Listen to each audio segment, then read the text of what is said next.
entregamos a Ti, Senhor, as nossas vidas e os nossos corações nesta noite. Em nome de Jesus, amém. E graças a Deus. Amém, irmãos? Irmãos,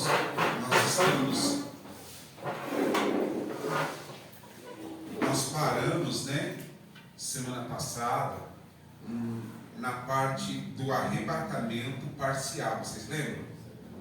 Foi isso que nós paramos, Obrigado.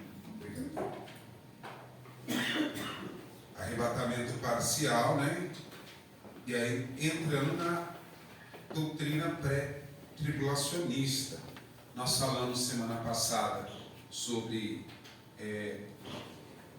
mid-tribulacionismo, pós-tribulacionismo, e comentamos um pouco sobre pré-tribulacionismo, mas não chegamos a mencionar o que o livro fala a respeito disso. E chegamos até aqui no arrebatamento parcial. Nós vamos explicar um pouco sobre isso. Qualquer dúvida que você tiver, você pode estar perguntando, em nome de Jesus, amém? Além dos pontos de vista pré-tribulacionista, mid-tribulacionista e pós-tribulacionista do arrebatamento, tem havido aqueles que argumentam a favor de uma teoria do arrebatamento parcial. Esse pequeno grupo ensina que somente os que forem fiéis na igreja serão arrebatados no início da tribulação. Os demais serão arrebatados durante o período dos 7 anos do fim ou no fim dele. Segundo estes intérpretes, aqueles que forem mais leais a Cristo serão levados no primeiro, e os mais mundanos serão arrebatados mais tarde. Embora este ponto de vista seja condenado pela maioria dos pré-tribulacionistas, o respeitado G.H. Lang o defendia. Bom, vamos falar sobre a doutrina pré-tribulacionista. A teoria do arrebatamento parcial ela é aplicada muitas das vezes por um pequeno grupo de pessoas que acredita que o arrebatamento ele não será por completo, mas sim parcial. Como assim um arrebatamento parcial? Somente os cristãos que forem puros e genuínos serão arrebatados na primeira parte do arrebatamento. Na segunda etapa do arrebatamento, os cristãos que ficaram em cima do muro, aqueles que deram aquela escorregadinha, aquela que ficou oscilando na presença de Deus, esse daí vai ser arrebatado no final da tribulação ou durante a tribulação. Não há base bíblica nenhuma, deixando claro aqui que o motivo de a gente estar expondo essa visão é porque ela existe, mas não há base alguma para fortalecer essa teoria de que o arrebatamento ele será parcial. Só haverá um arrebatamento, não haverá 2 arrebatamentos. Da segunda vez que os santos forem tirados, aqueles que forem salvos, eles não serão arrebatados, eles serão tomados para Deus à vista de todos. Então serão separados, diferente da primeira etapa, da vinda de Jesus, As pessoas confundem muito a segunda vinda de Jesus com o arrebatamento. Embora o arrebatamento faz parte do processo da segunda vinda de Jesus, mas são 2 coisas distintas. A segunda vinda de Jesus, ela será dividida em 2 etapas. O arrebatamento não, o arrebatamento é um só. Amém? A segunda vinda de Jesus, como assim, pastor? A segunda vinda de Jesus vai ser dividida em 2 etapas. A primeira etapa é no arrebatamento, que é silenciosa, que ele vem para buscar a sua igreja, Mas a segunda etapa é no final da tribulação, já com a igreja invisível, para toda a humanidade. Então, essa teoria, ela quer ganhar força baseado, não é base bíblica, mas usa-se esse termo para poder se fortalecer de alguma maneira. Mas usa-se o termo que haverá cristãos que não foram arrebatados e que durante a tribulação eles serão salvos. E também a Bíblia fala que haverá salvação durante o período da grande tribulação, como já mencionamos nos estudos anteriores. Então, dentro dessa teoria, ele se fortalece que muitos desses eram cristãos antes do arrebatamento. E sendo assim, haverá um segundo arrebatamento, na visão dele, da segunda etapa, arrebatamento, assim como haverá a segunda etapa da vinda de Jesus. Isso não é uma verdade. Amém? Alguma dúvida, Rogério? Está aí procurando? Pré-tribulacionismo.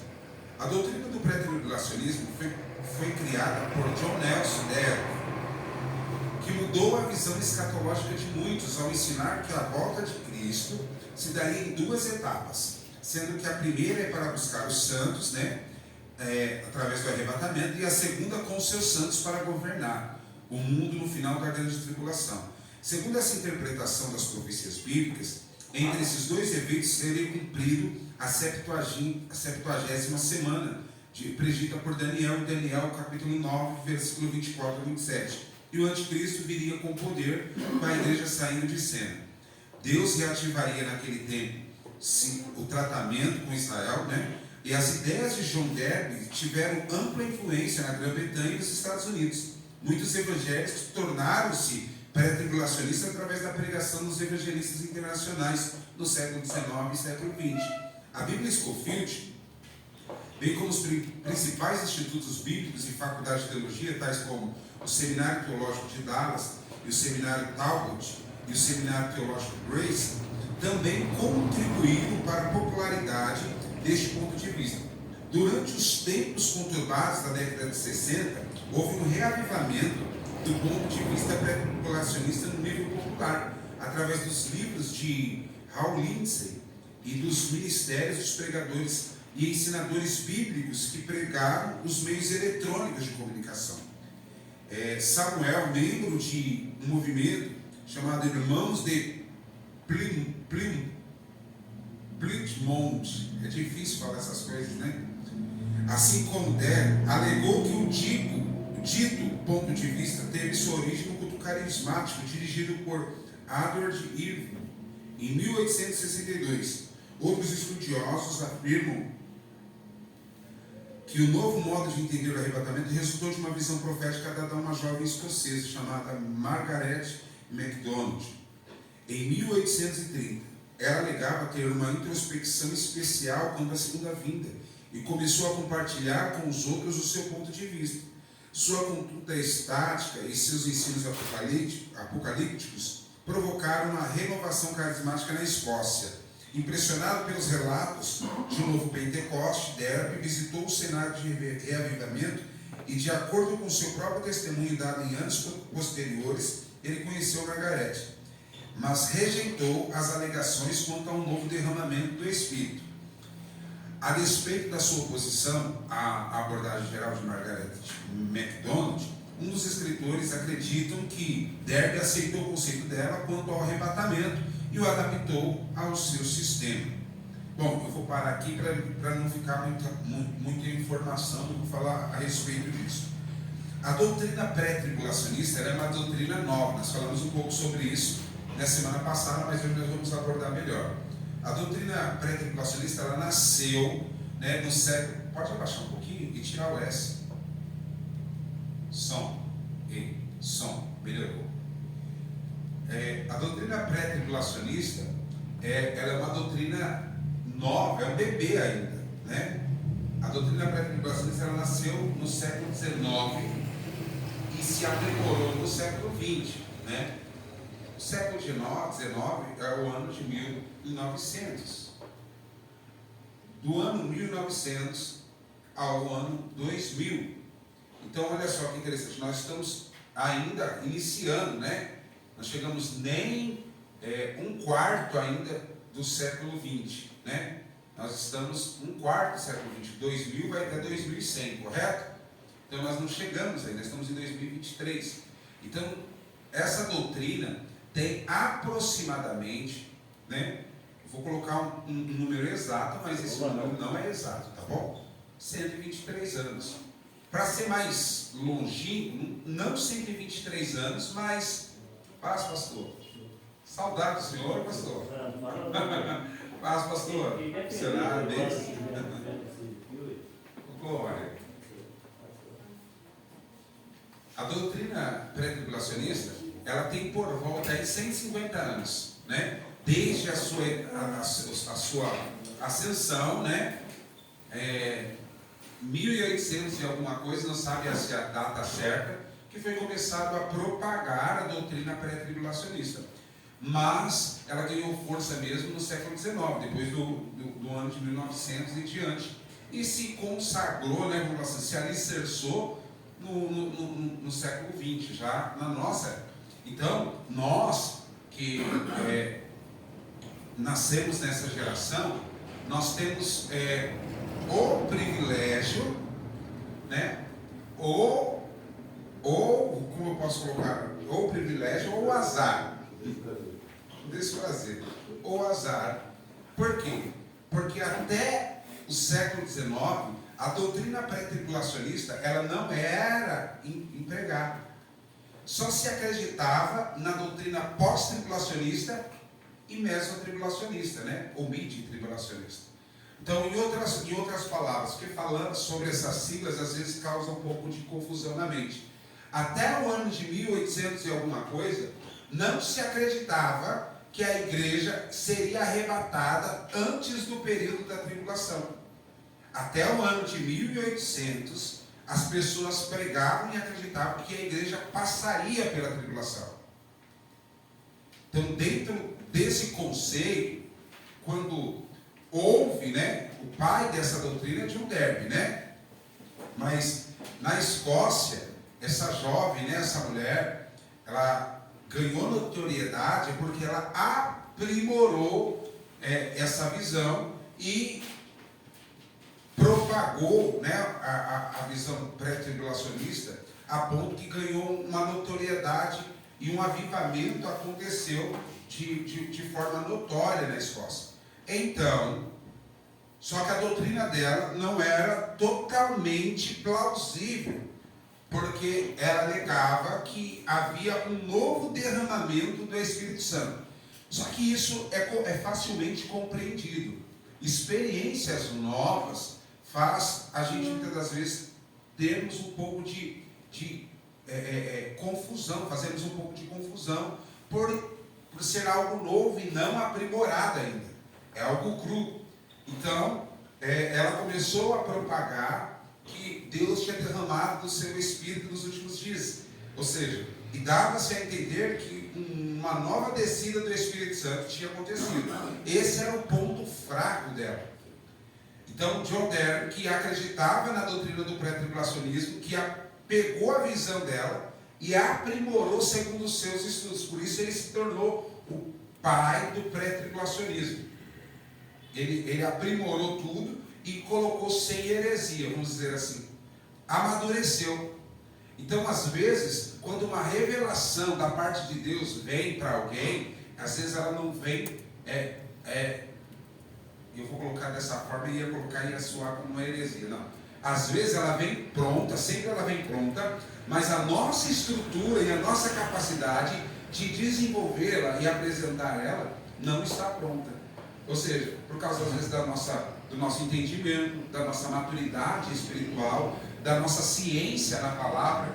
Por isso a importância de nós estudarmos bem a Bíblia e a palavra de Deus. Porque às vezes a revelação é verdadeira, é pura, é genuína, mas nós complicamos tudo e aí distorcemos aquilo que Deus colocou corretamente para nós, né?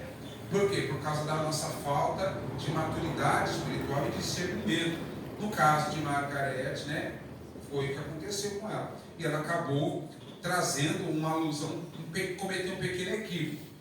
Poderia ter estudado melhor, amadurecido melhor, né, para depois propagar. Mas ela saiu a propagar essa doutrina e aí perdeu-se um pouco de força. Mas aí quando, né, John Derby veio e começou a aprimorar as ideias dela e emplacou o pré-tribulacionismo, nós que somos dessa geração, conhecemos muito mais a doutrina pré-tribulacionista do que qualquer outra. 90%, eu estou chutando, né, é um número estimado, não é um número exato, mas acredito eu que aproximadamente 80 a 90% das igrejas evangélicas são pré-tribulacionistas. Posso citar várias aqui que eu sei com certeza que são pré-tribulacionistas. Quer ver? Igreja Assembleia de Deus, pré-tribulacionista. Igreja Pentecostal Deus e Amor, pré-tribulacionista. Igreja Congregação Cristã no Brasil, pré-tribulacionista. Igreja Brasil para Cristo, pré-tribulacionista. Quadrangular, pré-tribulacionista. Quem mais que eu posso citar? Vai citando nome de igreja aí, eu vou te falar se é pré-tribulacionista ou não. Estou falando de igrejas grandes, tá? Igreja Universal de Deus, Igreja Mundial, essas igrejas aí são neopentecostais, mas a visão delas também são pré-tribulacionistas. Batista, as batistas, elas são congregacionais. Por serem igrejas congregacionais, cada uma tem uma visão específica. Tem as batistas renovadas, tem as batistas pentecostais e tem as batistas tradicionais. Depende da convenção que ela é ligada. As batistas são como a Assembleia de Deus. A Assembleia de Deus ela é ligada à Convenção Geral, CGADB, Convenção Geral das Assembleias de Deus do Brasil. Mas não é uma igreja só. São vários ministérios diferentes, com o mesmo nome, que se aliançaram numa convenção e carregam o mesmo nome do ministério para ganhar português, claro, para ganhar nome e força, né? Mas cada igreja é uma igreja. Entre essas igrejas existem as mais conhecidas, né? As três mais conhecidas das Assembleias de Deus são a Assembleia de Deus Ministério do Belém, a Assembleia de Deus Ministério Missão e a Assembleia de Deus Ministério Madureira. Dessas três igrejas nasceram todas as outras Assembleias de Deus. A mais antiga e a primeira é a do Belém. Ela, a Assembleia de Deus Ministério do Belém, é a Assembleia de Deus mais antiga que tem, e ela é a mãe, né? A igreja mãe das Assembleias de Deus. Mas existem várias Assembleias de Deus com vários ministérios. Então, mas a visão geral das Assembleias de Deus é pré-tribulacionista. Agora, na visão batista, eu congreguei em duas batistas. Eu congreguei numa batista, Igreja Batista de Cristo, né? Pastor, até se for lá no meu Facebook lá, eu compartilhei uma ministração do pastor Douglas, que foi meu pastor Douglas, um grande homem de Deus. Ele era da Deus e Amor, né? E hoje ele é pastor na Igreja Batista. Então, ele é uma mistura da Deus e Amor com a Batista, né, pastor? Ele é um barato pregando. Um dia eu quero trazer ele aqui, né? Deus der condições para nós trazermos ele para cá, porque ele é lá de São Paulo, e ele é um grande homem de Deus. E aí eu até compartilhei lá uma ministração dele lá no Facebook. A igreja que ele pastoreia é batista, é ligada à Convenção Batista, mas ela é pentecostal. Então assim, ela é pentecostal. Eu congreguei com ele dentro dessa visão. Mas eu congreguei quando eu cheguei aqui na cidade, né? Eu congreguei quando eu cheguei aqui na cidade, na primeira igreja batista, né? Eu acho que é problema no mal contato. Eu congreguei quando é você que está mexendo aí ou é eu? É eu aqui, ó. Não estava conectado direito. Eu congreguei na primeira igreja batista. A primeira igreja batista aqui, o nome já fala, primeira igreja batista. Se ela falar que ela é a primeira, ela está dizendo o quê? Em que sentido? Que ela é a mãe.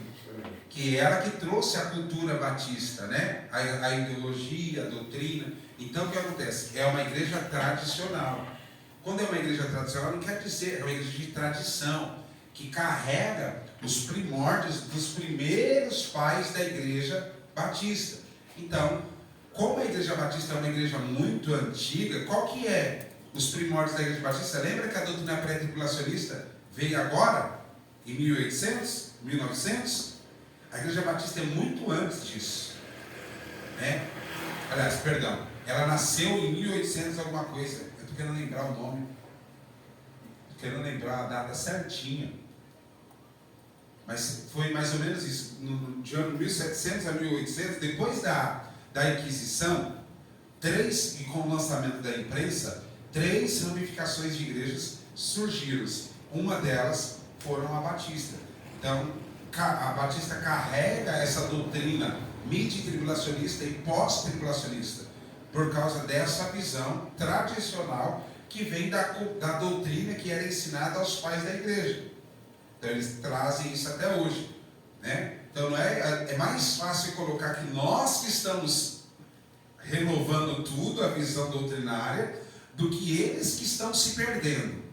porque eles continuam da mesma visão que eles tinham bem antes de essa doutrina existir, do pré-tribulacionismo. Nós, por isso que eu disse, é um privilégio ou desprazer. Por quê? Porque nós, privilégio, se nós aprendemos essa visão e cremos nela e vivemos por ela.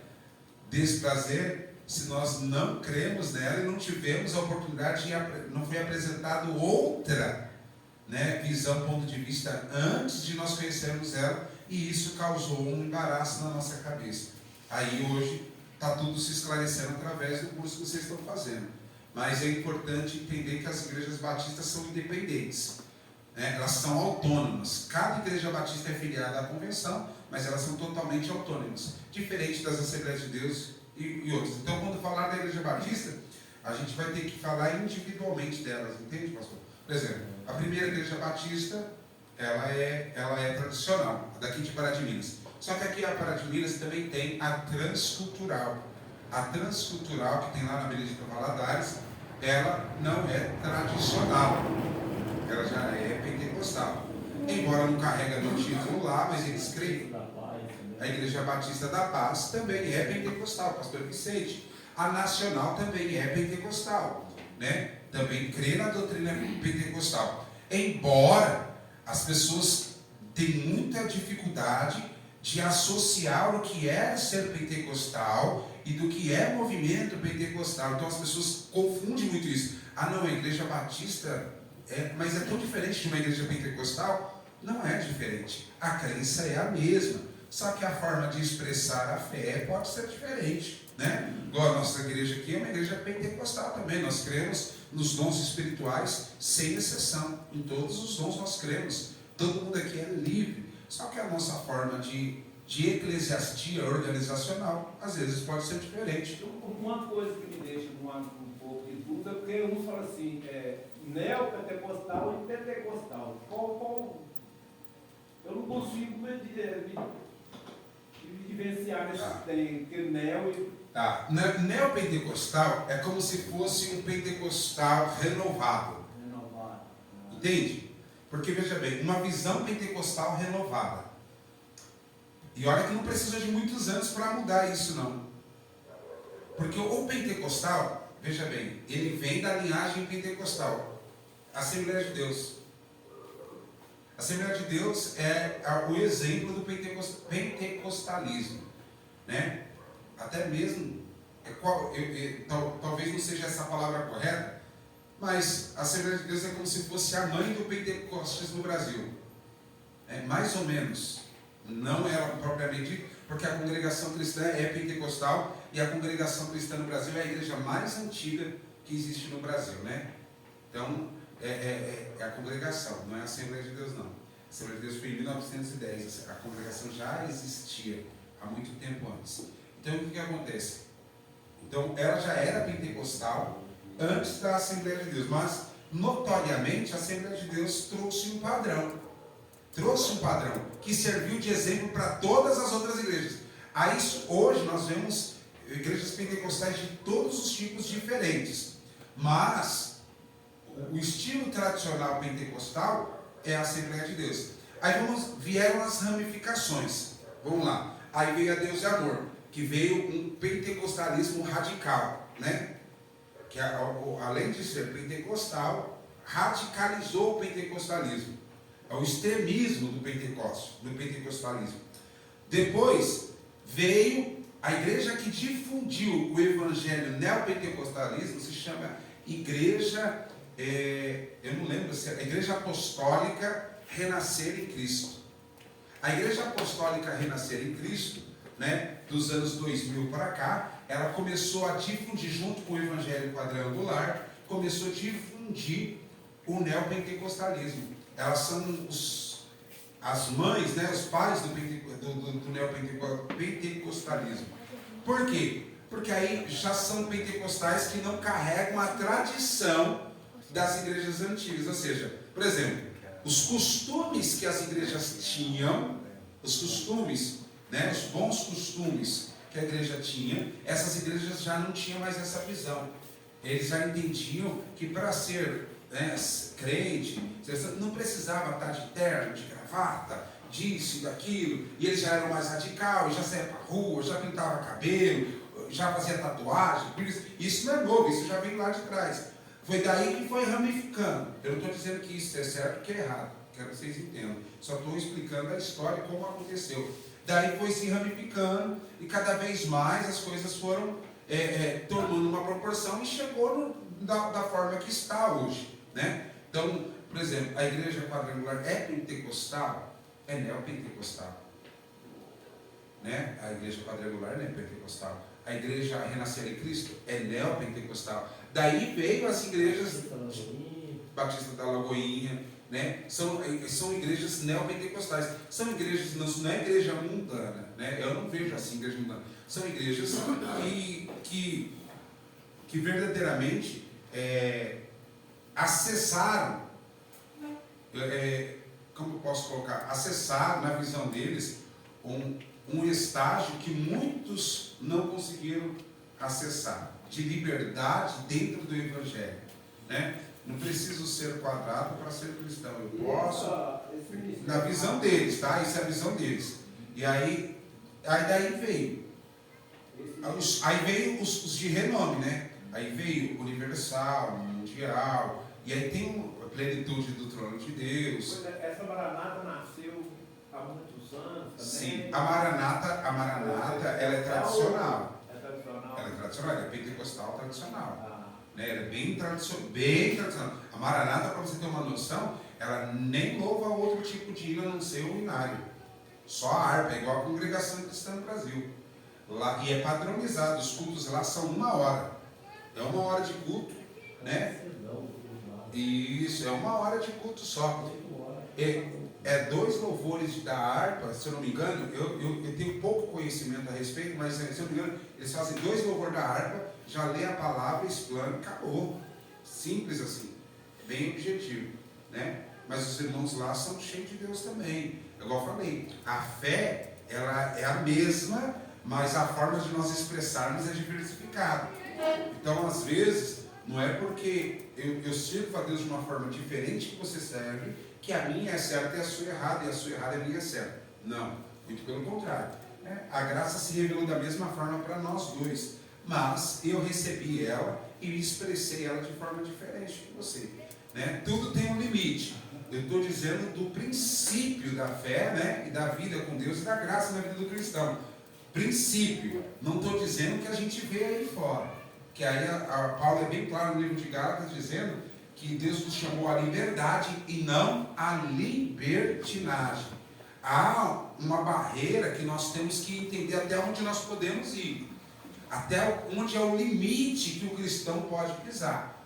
Em todos os aspectos. Comportamento, vocabulário, vestimenta, relacionamentos íntimos e relacionamentos sociais. Tudo isso, o cristão tem que saber o limite. Durante muito tempo, isso foi regido pela igreja. A igreja determinava como que seria o padrão que o cristão deveria ser. Hoje já não é mais regido pela igreja. As igrejas que são mais linha dura ainda carregam esses princípios. Mas a igreja perdeu esse controle há muito tempo. O acesso à comunicação, aqueles meios de comunicação que ajudaram a propagar a doutrina pré-tribulacionista, é o mesmo meio de comunicação que ajudou o cristão ter mais conhecimento divergente do ponto de vista da igreja que ele serve. Pra você ter uma ideia, tudo que você aprende dentro da igreja, sempre vai ter alguém no YouTube falando contra. E isso, por um lado, é bom e por um lado é ruim. Por um lado é bom que você tenha a oportunidade de estudar a fundo e ver se aquele ponto de vista está correto, está certo. E por outro lado é ruim, porque às vezes a pessoa não tem capacidade no momento, estrutura e maturidade espiritual para absorver o que é ruim e o que é bom. E aí ela faz aquela salada, ela aprende uma coisa na igreja, ela pega 10 pregadores diferentes da internet, mistura tudo e cria uma nova doutrina. E aí é onde a gente vê toda essa bagunça que a gente está vendo, infelizmente. Eu falei, por um lado é bom, por um lado é ruim. Então a igreja perdeu esse controle. Né? Pastor nenhum diz mais como que uma mulher tem que vestir, como que um homem tem que vestir, né? Porque se ele fizer isso, a igreja esvazia. Se você chegar e falar assim para ele, irmão, olha, você tem que vestir só saia, né? Estou vendo Gisele de calça, só saia, pastor, só saia, você não pode vestir calça. Se você fizer isso com as irmãs hoje, e bater, faz na igreja. A outra me aceita. E é uma questão, aí tá, a igreja perdeu. E eu vim de uma época, né? Eu vim de uma época que eu não podia ter barba, o cabelo só podia ser cortado social e eu só podia andar de roupa social. Pra você ter uma ideia, o padrão de andar de terno e gravata, que todo mundo bate na tese, até o pastor me convidou para pregar na igreja dele, né? Aí ele falou assim, pastor, mas você vai de terno e vai de gravata.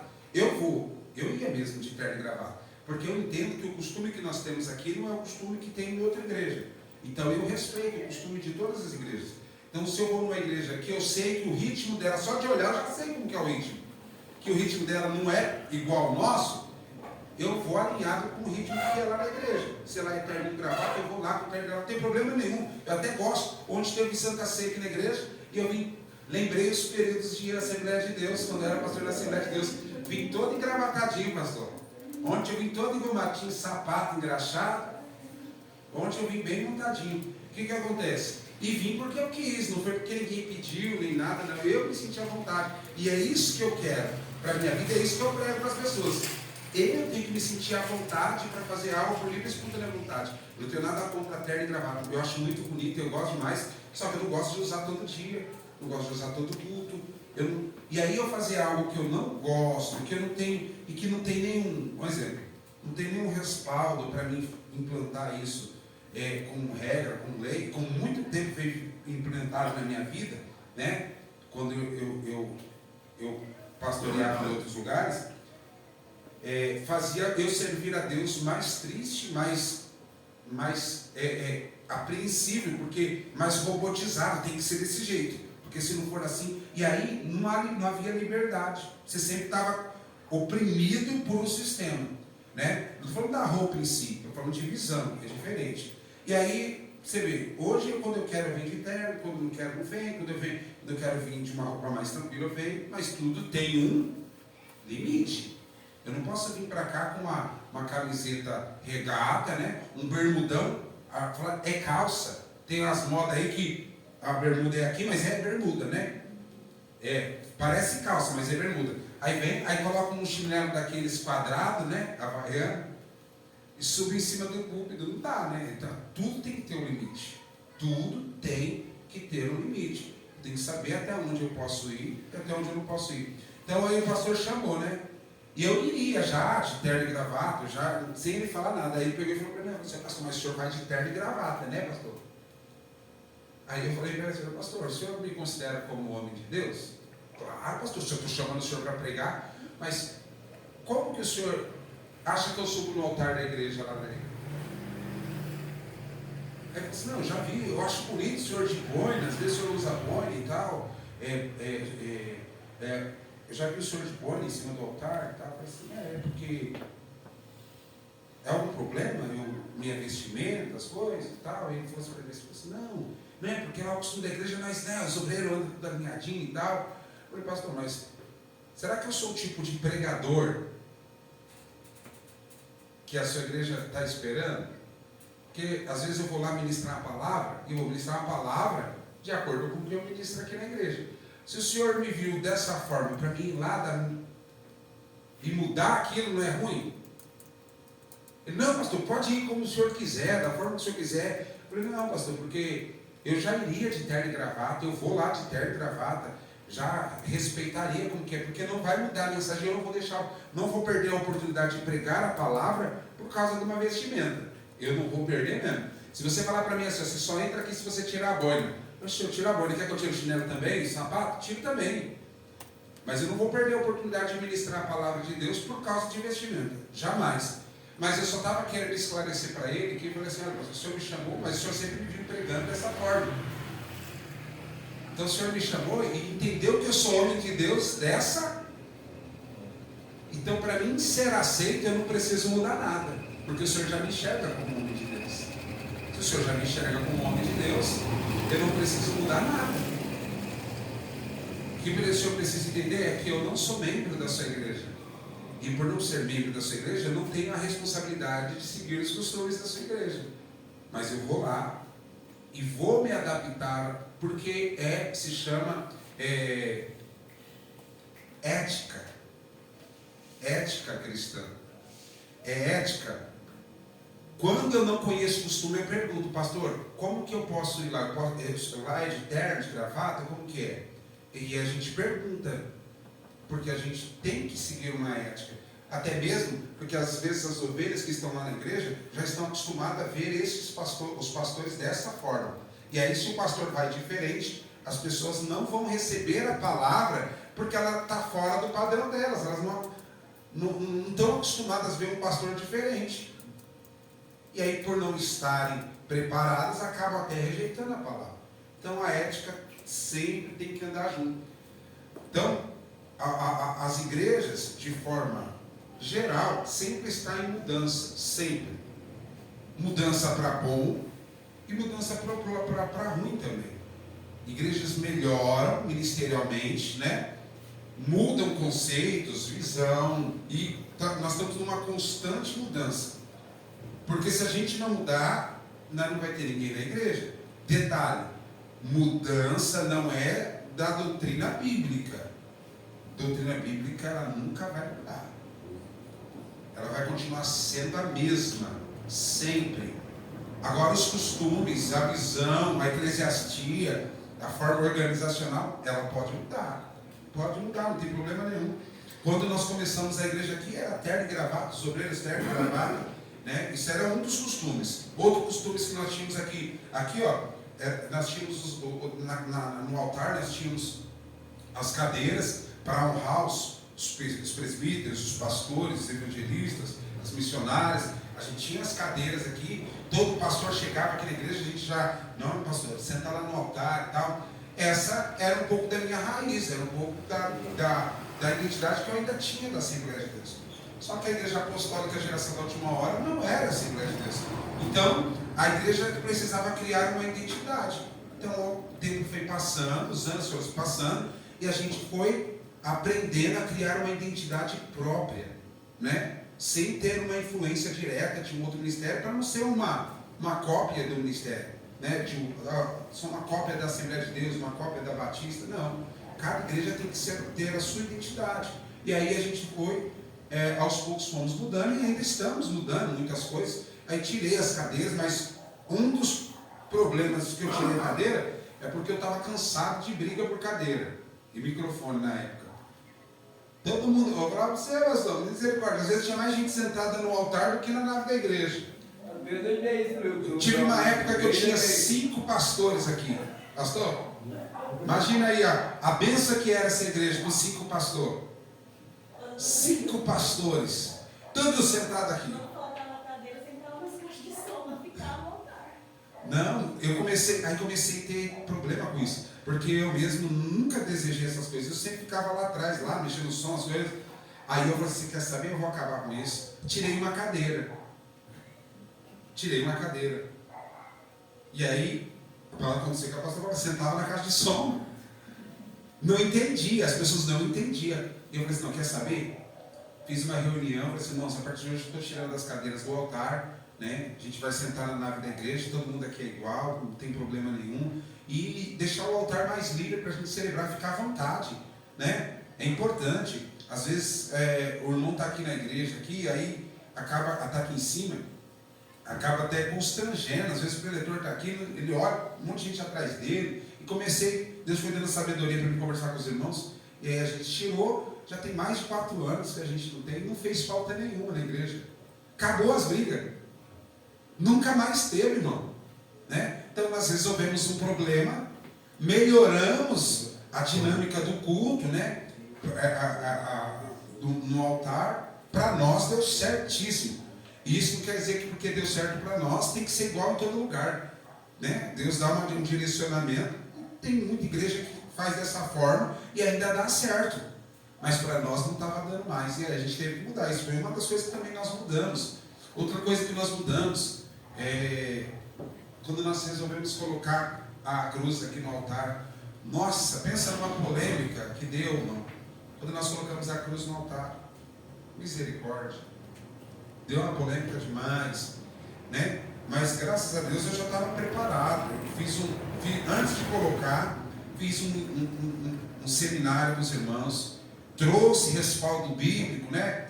Por que nós estávamos colocando a cruz aqui e por que nós não havia maldição na cruz, né? Não havia maldição. A Bíblia não fala sobre maldição do objeto em si, mas fala de maldição de quem fosse pendurado no objeto em si, no caso da cruz. Eu falei assim, a cruz deveria ser o símbolo do cristianismo e não o peixe, né? Nós perdemos duas coisas no ensino, no seminário eu falava assim, nós perdemos duas coisas para a Igreja Católica. A primeira coisa que nós perdemos para a Igreja Católica foi a irmã Maria, né? Que foi uma grande mulher de Deus, temente a Deus e foi fiel e íntegra até o final, mas as igrejas evangélicas jamais falam de Maria, porque ela sempre está associada ao catolicismo. Então dificilmente você vê um pregador falar sobre Maria, por causa com medo de ser associado a estar pregando Maria dentro da igreja. E na verdade, Maria foi uma mulher de Deus como qualquer outra mulher de Deus, né? E devemos dar testemunho da sua vida e sua conduta, como damos testemunho de outros homens e mulheres de Deus. E a segunda coisa que nós perdemos para a Igreja Católica foi a cruz, que ela tomou por propriedade. E aí muita gente não coloca, não é por causa do símbolo de maldição ou não, mas as pessoas não colocam porque associa a Igreja Católica, né? Já me perguntaram, a sua igreja é católica? É carismática? Já me perguntaram. Por quê? É porque eu vi que tem uma cruz lá no altar, lá é diferente. Lá em São Paulo é comum, muitas igrejas têm, né? As igrejas dos Estados Unidos... A maioria dos Estados Unidos, igrejas evangélicas, tem cruz. Algumas são... É que não faz parte... É católico. É que não faz parte da cultura brasileira, entenda?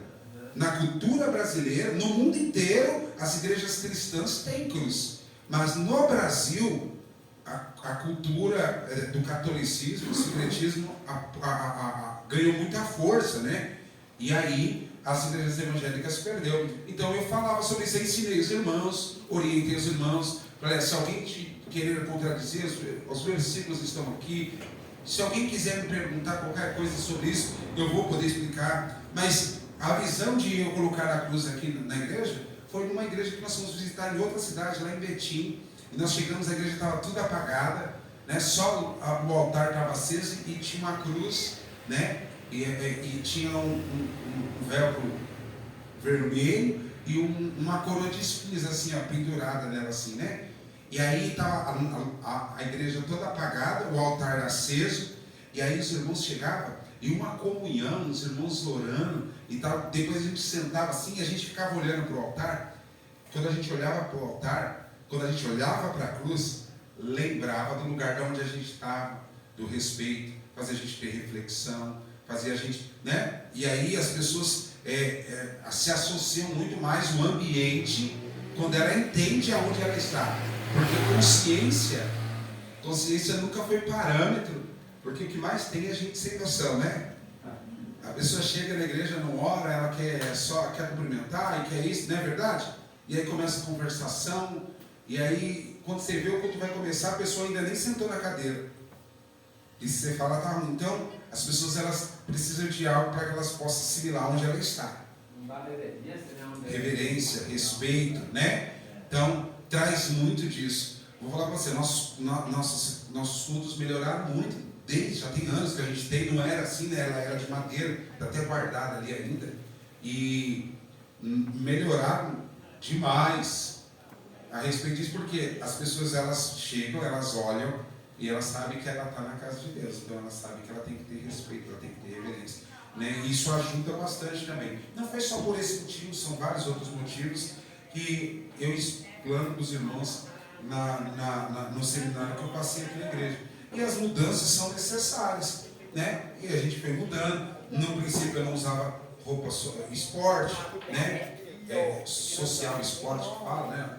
Eu não usava outro tipo de roupa, só social também. Fui mudando também à medida do possível, né? E as coisas foram acontecendo, não só nesse amparo, o sistema organizacional. Nós louvávamos 3 louvor da harpa todo culto, nós mudamos, embora eu amo o louvor da harpa, né? A pastora também gosta demais, a gente louva ainda bastante, louvor, bastante não, louvávamos bastante, hoje louvamos esporadicamente, mas louvamos o louvor da harpa, e aí tudo isso foi mudando e foi moldando a identidade da igreja. Então, todos nós passamos por essa mudança. Era importante, desde que não agrida a sã doutrina. Alguma dúvida, alguma pergunta? Posso voltar aqui na... A doutrina pré-tribulacionista, então ela é nova, 1800 e pouco, né? Não tem uma data certa, mas ganha força depois do século XIX, né? Eu dei uma parada aqui, vamos voltar onde eu parei. Outro argumento oferecido pelos pré-tribulacionistas é que a influência constrangedora do Espírito Santo deve ser removida antes do anticristo poder ser revelado, sendo que o Espírito Santo será intimamente associado com a igreja, estará fora de cena depois que o Espírito Santo for retirado. Os pré-tribulacionistas apoiam-se também em Apocalipse 3,10, onde se entende que a igreja será tirada da terra antes da tribulação.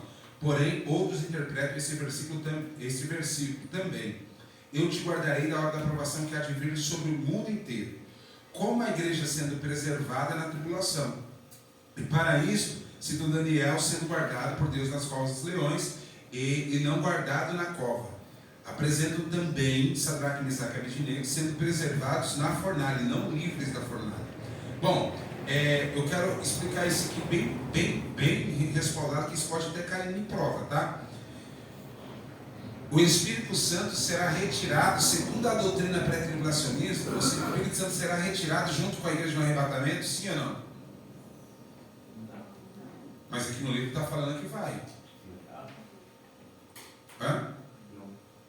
Ah, então vamos lá, vamos aguardar. Todo mundo acredita que não vai ser retirado?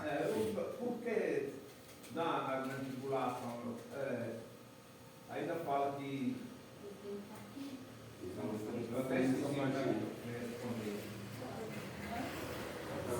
essa parte que depois que eu for tirado, ainda vão nascer pessoas.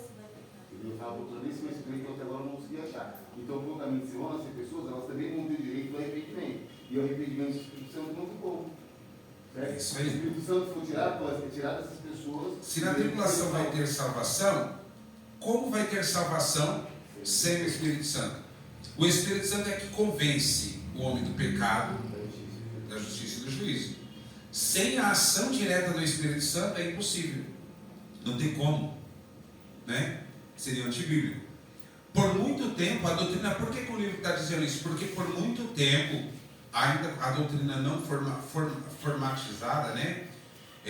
Acreditava-se que o Espírito Santo iria ser retirado junto com a igreja, né? Baseado em 2 Tessalonicenses capítulo 2, versículo 3 a 8, né? Fala que agora o anticristo, na verdade, o mistério da iniquidade já opera e só aguarda o que o retém para que de fato seja revelado o iníquo, né? O homem da iniquidade, onde Cristo esmagará os seus pés. Então ele baseava nesse versículo, dizendo que o Espírito Santo seria retirado junto com a igreja, porque é o Espírito Santo que impede a ação do anticristo. Porque eles alegavam que luz e trevas não podem habitar o mesmo ambiente, alegavam que a ação de Deus não poderia compactuar com a ação do inimigo. Então, na verdade, era uma grande confusão que muitos pré-tribulacionistas fizeram, e muitos ainda acreditam assim dessa forma, mas a verdade é que o que vai ser retirado da terra é a igreja, e a maior autoridade de Cristo na terra é a igreja, né? A igreja tem toda a autoridade no céu e na terra, e é ela que impede o avanço do diabo, né? Ela que impede o avanço de Satanás, o avanço do inferno. É a igreja, porque todo o poder e toda a autoridade foi confiado na igreja. Então é a igreja que será retirada, né? E aí sim o caminho ficará livre, porque não mais haverá igreja, haverá salvação, mas não igreja mais. Amém? Uma coisa é bem diferente da outra, né? A igreja vai subir, ela não vai estar mais na terra, mas haverá salvação? Haverá salvação. E a salvação nunca está, aí até uma revelação, A salvação ela não está alienada à igreja. Presta atenção, é muito forte isso que eu vou dizer para vocês. Muitas pessoas não gostam de pregar isso, mas as pessoas dizem assim, ó, a pessoa que não está em uma igreja, especificamente no ministério, ela pode ser salva? Pode. Né? Hoje tem muitos desigrejados, né? Mas os desigrejados, eles, como que eu posso colocar? Todos eles podem ser salvos da forma que eles estão, ou eles precisam fazer parte da igreja para serem salvos? Eu acho que precisa fazer parte da igreja.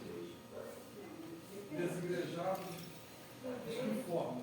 Então, 95% dos desigrejados saíram da igreja e instituição por situações adversas, por não concordarem, por não se associarem, por não quererem caminhar junto naquela visão e se distanciaram e falaram, vou servir a Deus em casa. Agora, há uma distinção. Esses outros 5% dos desigrejados que a gente fala, é um termo popular que ganhou força, né, nos últimos anos. Onde mais tem desigrejado é na internet. O que mais tem, pelo amor de Deus, tanto desigrejado que tem na internet. Então, eles colocaram a igreja como um sistema, né? Um sistema corruptível. Então, por eles não concordarem com esse sistema, eles saíram fora e vão viver fora do sistema, e segundo eles vão viver uma vida de integridade e santidade com Deus, na visão deles, tá? Isso é na visão deles. Aí a pergunta que eu fiz, os desigrejados, os desigrejados serão salvos vivendo dessa forma, ou só é possível ser salvo se eles pertencerem a uma instituição? Eu acho que o que o senhor está falando aí é mais religiosidade. Se eles tiverem temor ao Senhor, independente da igreja ou não, eles vão ser salvos. Porque a igreja era um corpo, entendeu? E eu tenho participado daquele corpo. Então, é importante que há uma grande confusão nessa parte. Eu resolvi dar uma pincelada para a gente fazer alguns esclarecimentos. Lembra que eu falei da revelação? Veja bem, haverá salvação e a igreja não estará na terra. Eles serão salvos. A igreja não estará na terra. Mas eles não serão igreja. E eles não farão parte da igreja. Mas haverá salvação. Se há a possibilidade de ter salvação sem a igreja, fortalece o vínculo de entendimento que a salvação é individual. Correto? Que a Bíblia ensina. Então, a salvação é pela fé em Cristo. A salvação, ela não está associada à igreja. Isso é fato.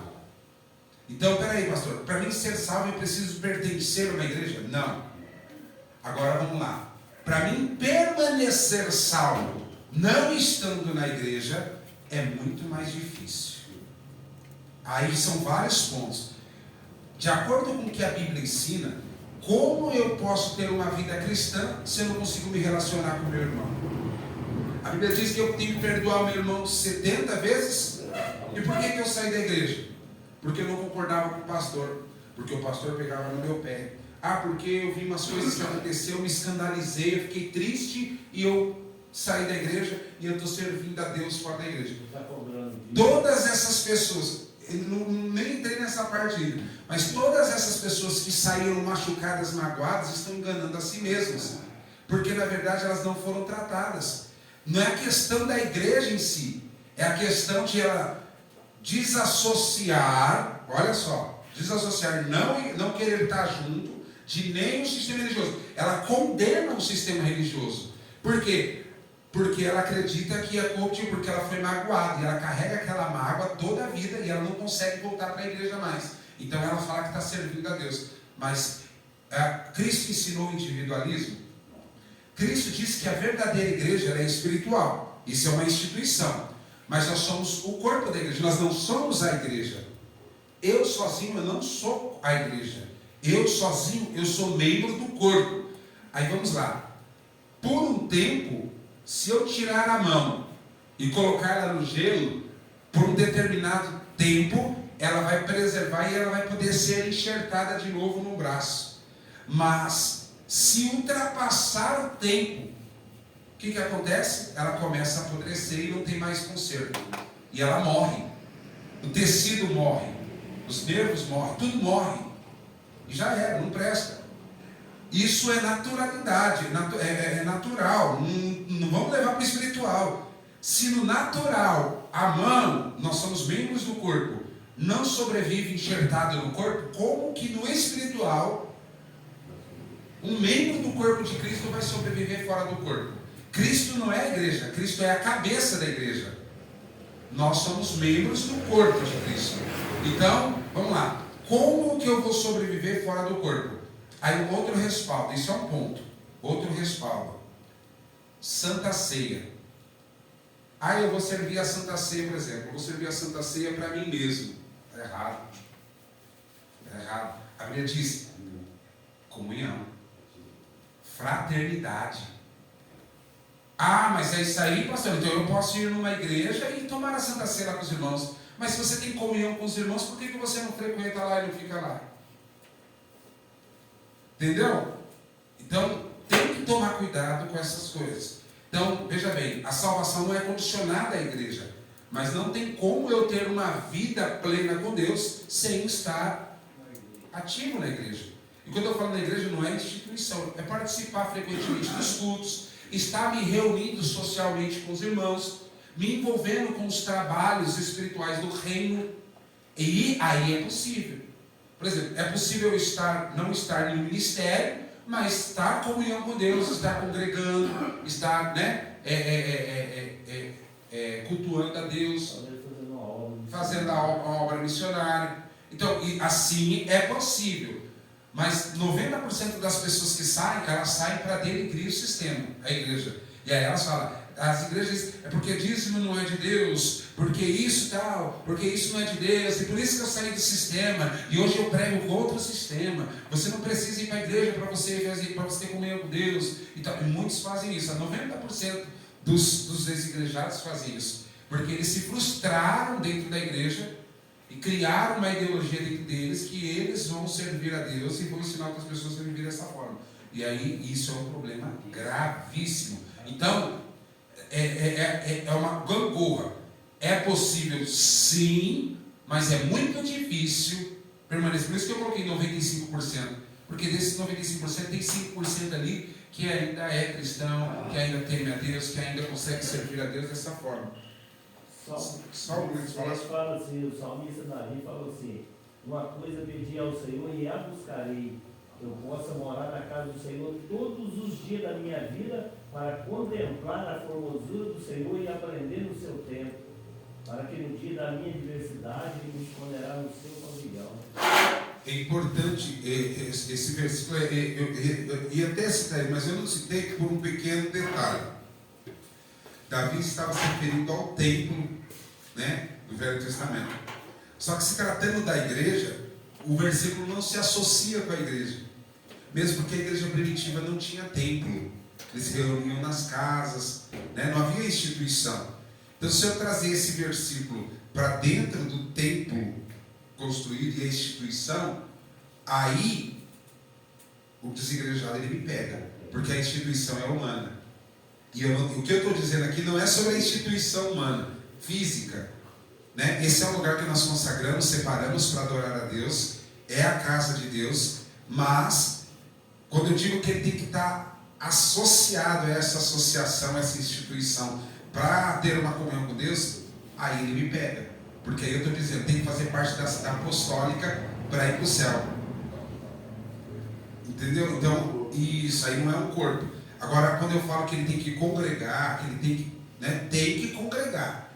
Não tem crente que não congrega, não é crente, tem que congregar, tem que servir, tem que aprender, tem que servir o reino de Deus e seguir os princípios. Isso ele pode fazer sem dos dons espirituais. Isso.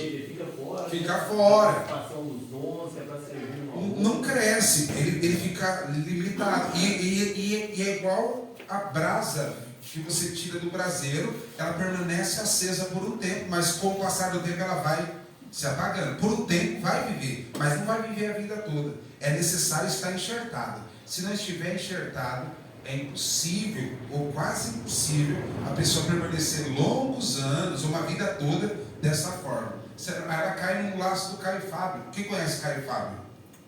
Ninguém conhece Caio Fábio. Caio Fábio foi um dos grandes pregadores, grandes pastores renomados. Hoje é uma piada no meio cristão.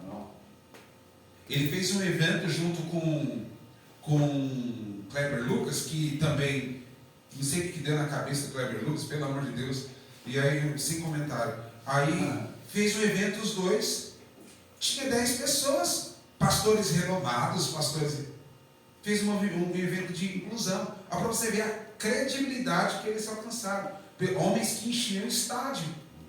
Homens que enchiam estádio de futebol para verem eles ministrar a palavra. Hoje, não conseguiram juntar 10 pessoas. E olha que juntou os dois, hein? Quando falava que o Kleber Lucas ia numa igreja, não havia Lucas. Brigavam para ir na igreja para poder ver o Kleber Lucas adorar o Senhor. Aí hoje. Então o que acontece? Desigrejados, né? A Kleber Lucas não, mas o Caio Fábio, desigrejado.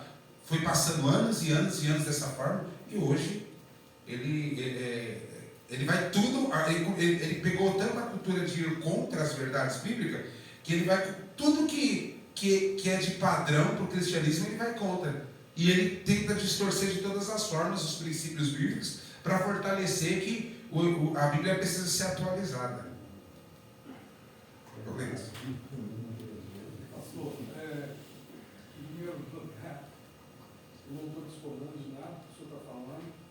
Eu creio em que a palavra de Deus diz, e ela é uma ordenança congregar. Creio piamente nisso. Né? Porém, essa questão dessa unificação eu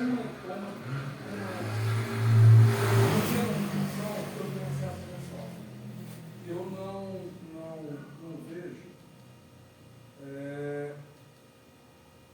o cristão que frequentou durante uma pessoa que se diz cristã, frequentou durante um certo período na igreja, ela entendeu realmente o que é congregar, o que é ter comunhão com os irmãos, o que é fazer a obra, ou seja, todo, vou usar uma palavra aqui que eu não sei se vai encaixar bem, todos os rituais da igreja. Sim.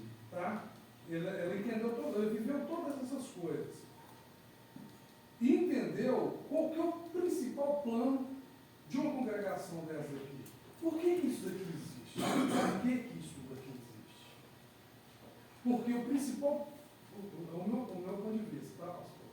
O que eu percebo claramente, que o principal objetivo de uma congregação é pregar salvação. Né? É pregar salvação. E a palavra de Deus diz também, como que eu vou aprender se eu não tiver um professor, se eu não tiver quem me ensine? Creio nisso também. Mas eu creio que com o passar do tempo, com o próprio discernimento do Espírito Santo de Deus, a experiência que o cristão ele vai adquirindo com o Espírito Santo de Deus, ele se dando, ele se humilhando, ele se voltando na dependência do Espírito, ele vai tendo discernimento e vai buscando esse aprendizado. O próprio Espírito Santo de Deus ele vai dando esse direcionamento também. Então, assim, essa questão de estar congregando, eu particularmente acho relativo, porque eu não congrego. Eu congreguei dentro de uma igreja há 20 anos, vi todo esse processo, né? Só que eu acho que hoje a forma e a experiência que eu tenho com o Espírito Santo, que a minha família tem, que a minha esposa tem, e nós hoje, depois de 3 anos de ter afastado, né, de não estar congregando, a experiência que nós estamos tendo hoje com Deus é uma coisa tremenda. A questão da ceia. Vejo realmente essa necessidade de compartilhar com os irmãos, sem dúvida. Mas eu também não vejo que, se porventura eu estou fazendo um ritual ali, uma lembrança, de uma forma séria, sendo reverente ao Deus que eu creio, eu e minha esposa, a gente sempre faz. E eu não vejo, se eu estiver ceando com ela, ou se eu ia na igreja, se tem muita diferença. Então, assim, eu não consigo enxergar muito isso. E o que acontece? dentro desse ponto de vista. Só complementar, é que ele está querendo dizer assim, a gente ficou 20 anos dentro de uma igreja, e o que a gente viveu em 3 anos com o Espírito Santo de Deus, a gente não viveu na igreja. Não sei se é porque a igreja ela era também tradicional. Não, a gente não sai obrigado com a igreja, não estou falando mal de igreja. Sim. Mas a gente é membro lá até hoje. Mas só que a gente não está indo. Quando a gente vai lá, a gente dá uma passadinha lá, a gente é membro lá. Só que ele está querendo dizer assim, aqui foi diferente. Assim, eu A falo experiência está sendo O que acontece? Tem que ter entendimento se o que vocês estão tendo é uma experiência e vocês estão levando para a vida, entendeu? Porque eu fiquei, olha só, eu fiquei 8 anos da minha vida preso. Eu fiquei 8 anos sem pisar dentro de uma instituição. Você entende? Mas lá dentro, nós cultuávamos, nós servíamos Deus. Mas isso foi um período da minha vida, né, que eu tive que passar e adquirir maturidade, experiência e tal. Mas aquilo não era para toda a vida. Então, tem coisas que a gente tem que passar, mas não é para toda a vida. Eu acredito que o que acontece? No caso de vocês são a margem, a exceção. Mas eu discordo num ponto de vista de que não há diferença. Há diferença. Você e sua mulher, vocês são um só. Correto? Então, vocês não precisam da Santa Ceia para ter comunhão. Porque vocês já são um só pela união do matrimônio. Então, a Santa Ceia precisa ser compartilhada com o corpo de Cristo. Então, eu concordo com você no ponto de estar filiado a uma instituição. Se a pessoa não quiser ser filiada a uma instituição física, né, associação, porque a igreja ela é reconhecida como uma associação. Ela é uma associação não governamental e sem fins lucrativos. Então, por ser uma associação, os associados, os membros, né, têm deveres e direitos. Então, se eu não quero me filiar a essa associação, porque eu não quero usufruir dos deveres, dos direitos, e nem quero ter deveres com a instituição. Porque eu vou falar um negócio para você, muito crente filia a igreja, lê lá que é obrigação dos membros participar regularmente das atividades da igreja. E a igreja tem 3 cultos por semana. O irmão vai uma vez, o irmão está pecando. Ele firmou algo e não está cumprindo. Então, são coisas, eu vou uma vez porque eu trabalho, ótimo.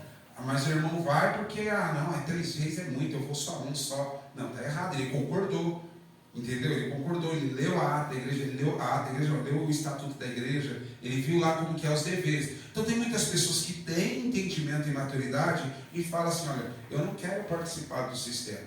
Mas nem por isso me impede de ter comunhão com os irmãos. Eu vou congregar lá com os irmãos, participo do culto aqui. Quando eu não quero vir, eu não venho. Eu vou em outra igreja, visito e tal. É errado isso. Eu, como pastor, eu não gosto. Mas eu não posso, porque eu não gosto, dizer que a pessoa está pecando. Porque eu tenho que me basear na Bíblia. E a Bíblia não condena isso. Então, desde que haja, veja bem o que eu estou dizendo, haja o relacionamento fraternal.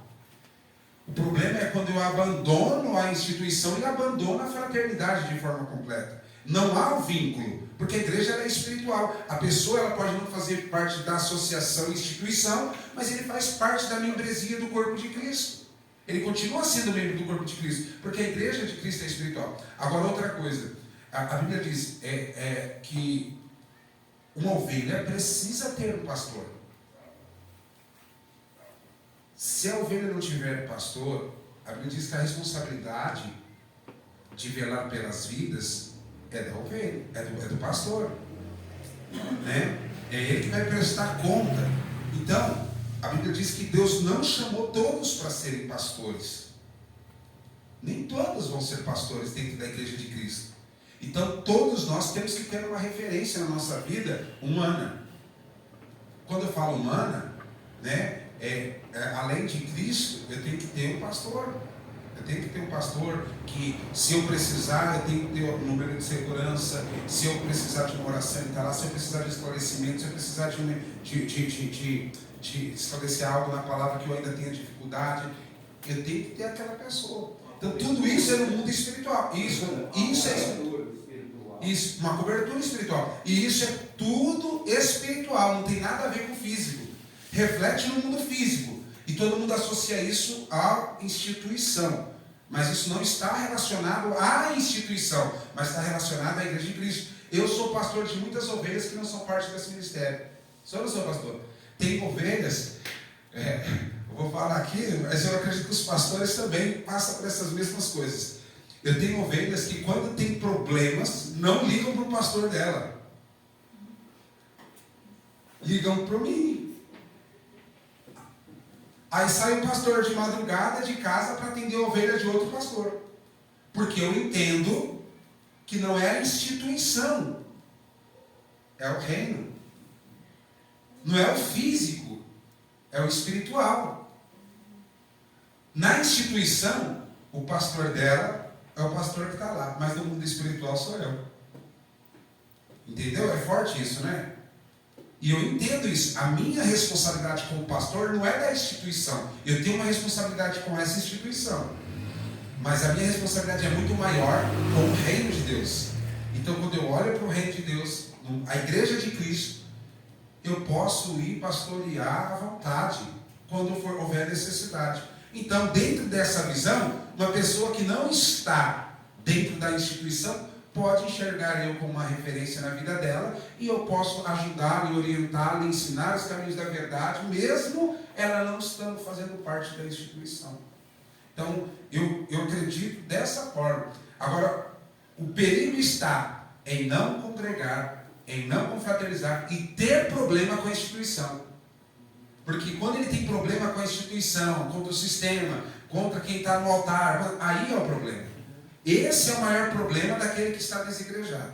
Agora, aquele que não congrega, né, mas consegue manter todos esses padrões que são muito difíceis, é muito mais difícil, aí sim, não há problema nenhum. Só que toda regra tem a sua exceção. Toda regra tem a sua exceção. Só que é a grande minoria. E por que muitas vezes é propagado como erro e como errado? Porque é a mesma coisa que beber. Né? O alcoolismo, beber uma bebida alcoólica, não é pecado na Bíblia. Quem sabia disso?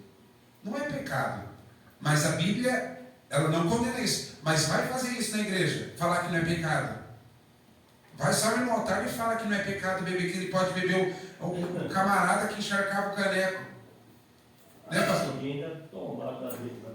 Aí ele vem com a garrafa para dentro da igreja. Mas dá também. Por causa dos bons costumes. Veja bem, os bons costumes não salvam, não é doutrina. Mas a doutrina sempre, os bons costumes sempre andam ao lado da verdadeira doutrina. Então, nem tudo que não é pecado, eu não devo fazer. Então, é pregado como pecado. E é errado. Eu não prego assim. Pastor, eu posso fazer tatuagem? Pode. Pastor, está na Bíblia que é pecado? Não está na Bíblia, irmão. E se alguém usar lá no livro de Números, Levítico, está errado. Não está na Bíblia. Moisés era tatuado, José era tatuado. Quem sabia disso? Se você estudar, você vai saber. A cultura egípcia fala que todos os vássalos e todos os faraós, né, tinham a sua cultura e sua história cravada no seu corpo.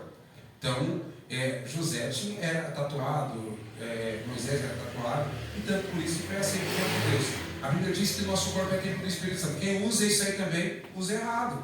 Por quê? Porque o nosso corpo físico não é o templo do Espírito Santo. Porque como que Deus moraria num corpo contaminado pelo pecado, em deterioração? Não vai herdar o reino do céu. Eu amo esse pastor porque ele é muito inteligente. O pastor é inteligente demais. Ele pega tudo, não deixa eu chegar lá, mas quando eu vou chegando ele já está lá. A carne e o sangue não vai herdar o reino de Deus. Então, se eu marcar o meu corpo aqui e tudo e tal, meu corpo vai ser transformado lá na glória. Agora, veja bem, qual é a intenção que eu estou fazendo aquilo que faz toda a diferença? É status? É para ficar mais engajado? Tal? Entendeu? Aí, veja bem, Ah, mas é liberado fazer? Eu não disse isso. Nem tudo que é lícito convém. Veja bem, por muito tempo a tatuagem foi considerado algo ruim. Hoje é considerado como estética, não é estética, né? Arte, né? Uma arte no corpo. Hoje é considerado dessa forma. Se você pegasse um com tatuagem, você vai matar. Associava sempre a criminalidade. Hoje já não é, hoje é mais como arte mesmo corporal. Ótimo. Na igreja, muita igreja tem aceitado já e tal. Quando alguém me pergunta aqui na igreja, me pergunta se é pecado, se não é, eu falo, olha, não é pecado. Mas por que você quer fazer? Ah, eu quero fazer porque eu acho que tal, assim. Veja bem, o que vai trazer de edificação isso para você? O que vai melhorar e acrescentar na sua vida? E a Bíblia ensina que nós temos que fazer algo que nos aproxima de Deus e não que nos assemelha ao mundo. Ou seja, você quer ser mais iguais às pessoas ou mais igual a Cristo? E aí a gente tenta convencer a pessoa, né, por esse lado e não pelo lado de ser pecado ou não ser pecado. Né? Então a mesma coisa é a bebida. A bebida é pecado? Não, não é pecado, mas não se deve beber. Pronto. Porque quando se bebe, as consequências são trágicas. Então não beba. Não beba nem uma gota de álcool. Porque nós lidamos dentro da igreja com várias classes de pessoas. Tem pessoas que vão beber uma vez no ano, no Natal, e tomar um champanhe, acabou. Mas tem pessoas que se deixavam beber dia e noite e dia. Vão acordar para beber e vão beber para dormir. Então, como que você lidar com esses mesmo tipo de pessoas no mesmo ambiente? Como você cuida delas? Não tem como, é impossível. Isso é só um aspecto. De vários outros. Né? Então, a bebida sempre está relacionada à destruição. Então, é uma coisa que não deve ser banida da vida do cristão. Né? Então, esses são pontos que a gente tem que sempre... O que é pecado e o que não é. O que não é pecado, eu tenho que saber colocar ele de uma forma que a pessoa possa chegar num pleno entendimento e conhecimento para saber qual é o melhor caminho que ela deve percorrer. Mas a decisão sempre vai ser pessoal e particular de cada um. Eu conheci um pastor que ele era meu pastor, né, na verdade. E aí, quando ele saiu, ele estava preso, você lembra dele? Esse menino aqui, ele ficou preso comigo lá em São Paulo. Hoje ele está processado até com nós, na segunda ele está com nós aqui. O Rogério ficou uns dias preso comigo lá. Eu fui pastor dele dentro do cárcere, né, Varão? Durante 2 anos, mais ou menos, eu fui pastor dele dentro do cárcere. E nós tínhamos um pastor lá, que era o pastor Natalino Barros. O pastor Natalino Barros, ele já pregou aqui na igreja, numa festividade, um grande homem de Deus, né? E aí, o pastor Natalino Barros, ele saiu de saída temporária. E ele era consagrado na Assembleia de Deus, na rua, né, no ministério aqui fora, não dentro da casa. E aí ele saiu e ele homenageou a esposa dele, que ele estava noivo e ia casar. E aí, para homenagear a esposa dele, ele fez o nome dela aqui, bem pequenininho. Não foi aqui, não, foi aqui, ó, no pulso, ó, no pulso, desse tamanhozinho aqui. Irmão, isso deu pano pela manga. Rendeu 1 ano de banco para ele. 1 ano de disciplina. Porque tinha, na Assembleia de Deus, né? Porque tinha tatuado um negocinho assim. Ele falou assim, olha um negocinho de nada aqui. Isso aqui tem valor nenhum para mim, físico. Isso aqui só foi uma homenagem para minha esposa que eu fiz. Eu quis fazer para ela.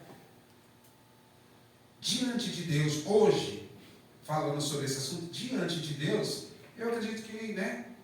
Foi algo que ele fez entre ele e Deus, tipo assim, desrespeitar ele, a esposa dele e Deus. Acabou, é a vida dele. Se ele, né, morreu. Mas para ele, numa posição de um pastor, é complicado, porque as ovelhas, elas sempre, né, eu tenho 7 tatuagens, mas todas elas foram feitas antes. Depois que eu me converti, que eu fui servir o altar, nenhuma mais eu fiz. Eu amava, gostava, mas hoje eu não tenho mais satisfação ou prazer algum de olhar, né? Então, nem vontade, nunca tive de fazer mais. Eu acredito que quando os seus princípios vão mudando, os seus valores vão mudando, você vem agregando novas coisas. Então, aquelas coisas passadas vão ficando para trás. Eu tinha cabelo grande, eu tinha unha preta, eu tinha cabelo grande, você pode rir, mas eu tinha cabelo grande, eu era roqueiro, eu tinha banda de rock, então minha vida era totalmente outra, e eu gostava muito de rock, e eu me converti, e eu continuei atuando na música dentro da igreja. Então, eu vejo muitos músicos dentro da igreja curtindo música mundana. Eu não critico nenhum deles. A mundana que eu estou falando não é música pervertida, mas música secular, né? Eu não vejo nenhum problema de eles fazerem isso aí, não. Eu estou falando de mim. Eu não tenho necessidade alguma de escutar ou tocar músicas do mundo. Eu não sinto falta nenhuma disso, porque tudo que vem do reino de Deus me agrega o suficiente para me sustentar e me manter e direcionar para frente. Eu não tenho necessidade disso. E toda vez que você tem uma coisa que te leva para trás e faz você continuar tendo aquela cultura, quer dizer que ainda você precisa melhorar em algo, né? Precisa melhorar, quer dizer que você ainda não nasceu 100%, precisa mudar alguma coisa. Música é outra coisa. Crente pode ouvir música secular? Sim ou não? Sim. Sim. Mas deve ouvir música secular? Não. Por que não deve? Porque muitas das vezes o crente não sabe discernir e filtrar aquilo que ele pode absorver e aquilo que ele não pode. Ele não sabe se a música está com mensagem subliminar ou não. Mas é uma música que fala de amor e disso e tal. Olha só essa música. Eu vi um lindo negro anjo, lindo negro anjo, negra Angela. Não é uma música de declaração de amor? Mas está falando de uma negra, de uma mulher negra, e o cara está declarando o amor que ele tem pela mulher. Beleza. Mas olha só o que ele fala. Eu vi um lindo anjo, lindo negro anjo, e vai fazendo a jogada. Numa mensagem subliminar. Anjo, na mensagem subliminar. Quem que é o anjo negro? Quem que é o anjo das trevas? Entendeu?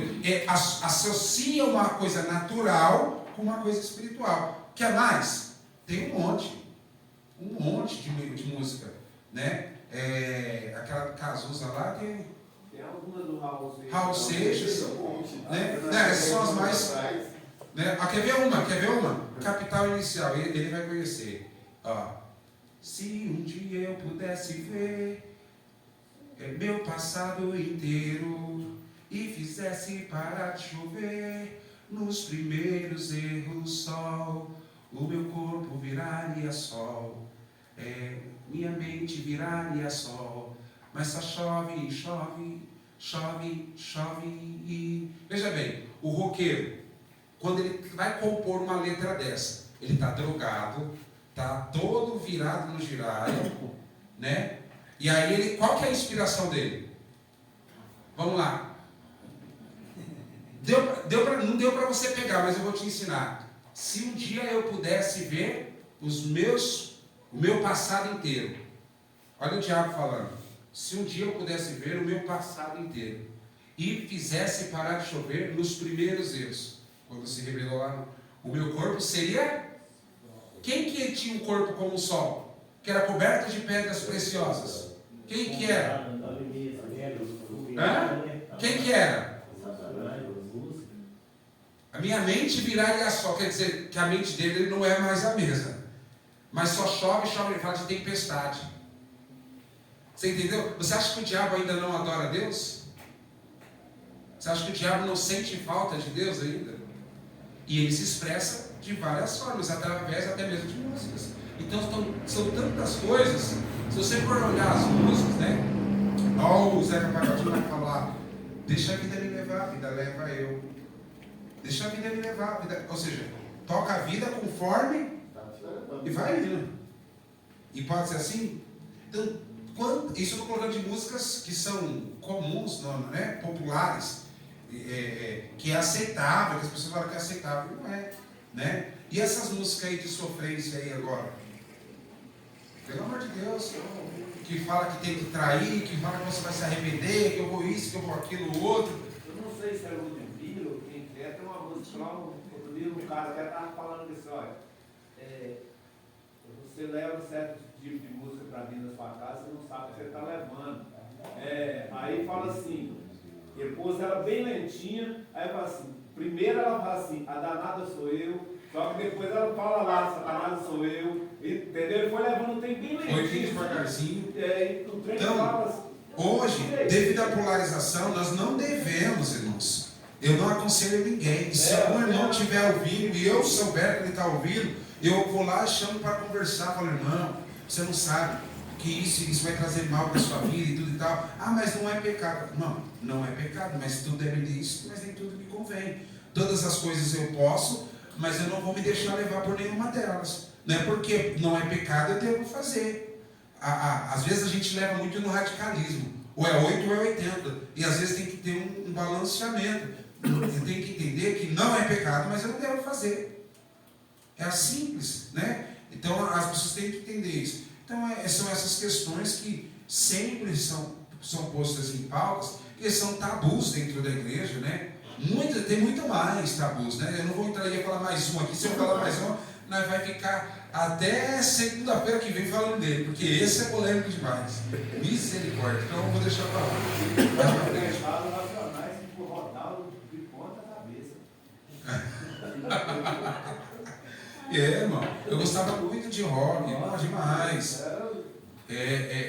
Tem uma música do Iron Maiden que fala, o nome da música é Fear of the Dark. Sabe qual é o nome da música? Eu não tenho medo da noite.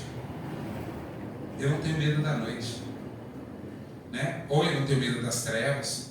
E aí você vai bagunçar a letra lá para você ver. E eu gostava dessa música. E ele gritava, tinha uma parte que ele gritava, e quando ele gritava nessa parte, né? Gritava não, né? Que a canção, a melodia em si, ela é muito bem elaborada, né? É muito bem elaborada, mas e não desse jeito que eu estou falando aqui. E aí você se empolgava e você falava. Então você estava proferindo. Você profetizava, e eu vivia isso, fazendo essas coisas. Tem muitas outras. Tem uma música aí do CPM 22, né? Que fala sobre o arrebatamento, que fala sobre... E ele nem sabe, o cara nem tem nada a ver, mas fala muito sobre o arrebatamento. É uma verdade subliminar que está na música lá também. Quando você estudar sobre verdades subliminares, você vai ver que está em todo lugar. Está no desenho, está no filme, está nos programas de televisão, está nos carros, está em tudo quanto é lugar. Né? Você vê muita mensagem subliminar. Quer ver? Ó, mensagem subliminar na Turma da Mônica. Um tal de Minecraft, como é que chama? Nossa, Deus Deus. Ó, Turma da Mônica. A Mônica ensina a criança a ser agressiva. O Cebolinha ensina a criança ser sujo. O Cascão. Cebolinha ensina a criança a falar errado. E por que o Cebolinha fala errado? Porque ele tem a língua presa, né? Mas é porque ele compreende errado também, né? Bagunça a mente da criança, né? A Magali, glutonaria. O Cascão, entendeu o que eu estou dizendo? Ah, mas isso é baseado nas histórias do que as crianças são e tal. Não. Né? Isso são os mais antigos. Se você for agora nos mais modernos, Yu-Gi-Oh, pelo amor de Deus, né criançada? B10, Yu-Gi-Oh, né? Tem esse negócio do tal, eu acho que é Minecraft mesmo, desenho. Nossa, Deus tem uma batalhada. Bom, vamos voltar aqui para a gente entrar, né? Voltar nesse ensaio bastante. Eu gostaria que você desse uma lidazinha em 2 Tessalonicenses, capítulo 2, dá só uma... 2 Tessalonicenses, capítulo 2. E dê só uma explicadinha aqui para nós.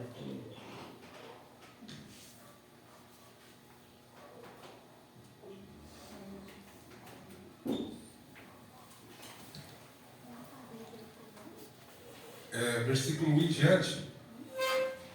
Ora, irmãos, rogamos-vos pela vinda do nosso Senhor Jesus Cristo e pela nossa reunião com Ele, que não vos movais facilmente do vosso entendimento, nem vos perturbeis, quer por espírito, quer por palavra, quer por epístola, como de nós, como se o dia de Cristo já estivesse perto.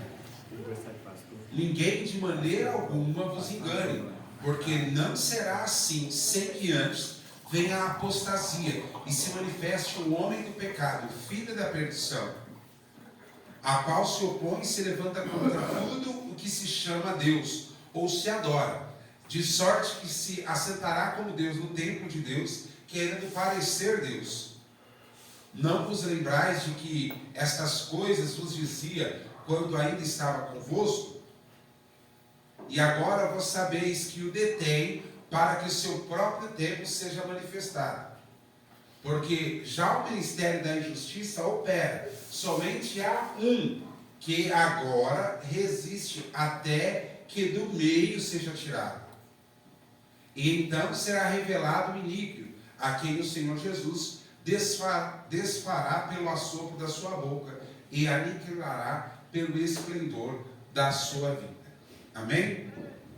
A doutrina mídia e tribulacionista e pós-tribulacionista usa estes versículos para fortalecer a ideologia que a igreja passará pela tribulação, mencionando que Paulo fala sobre a segunda vinda de Cristo e menciona que ela só estará próxima quando for manifesto o anticristo, e que ele se assentará no templo, esse templo que ainda não existe, que será reconstruído no período da tribulação, e que ele vai querer se assemelhar como se fosse o próprio Deus.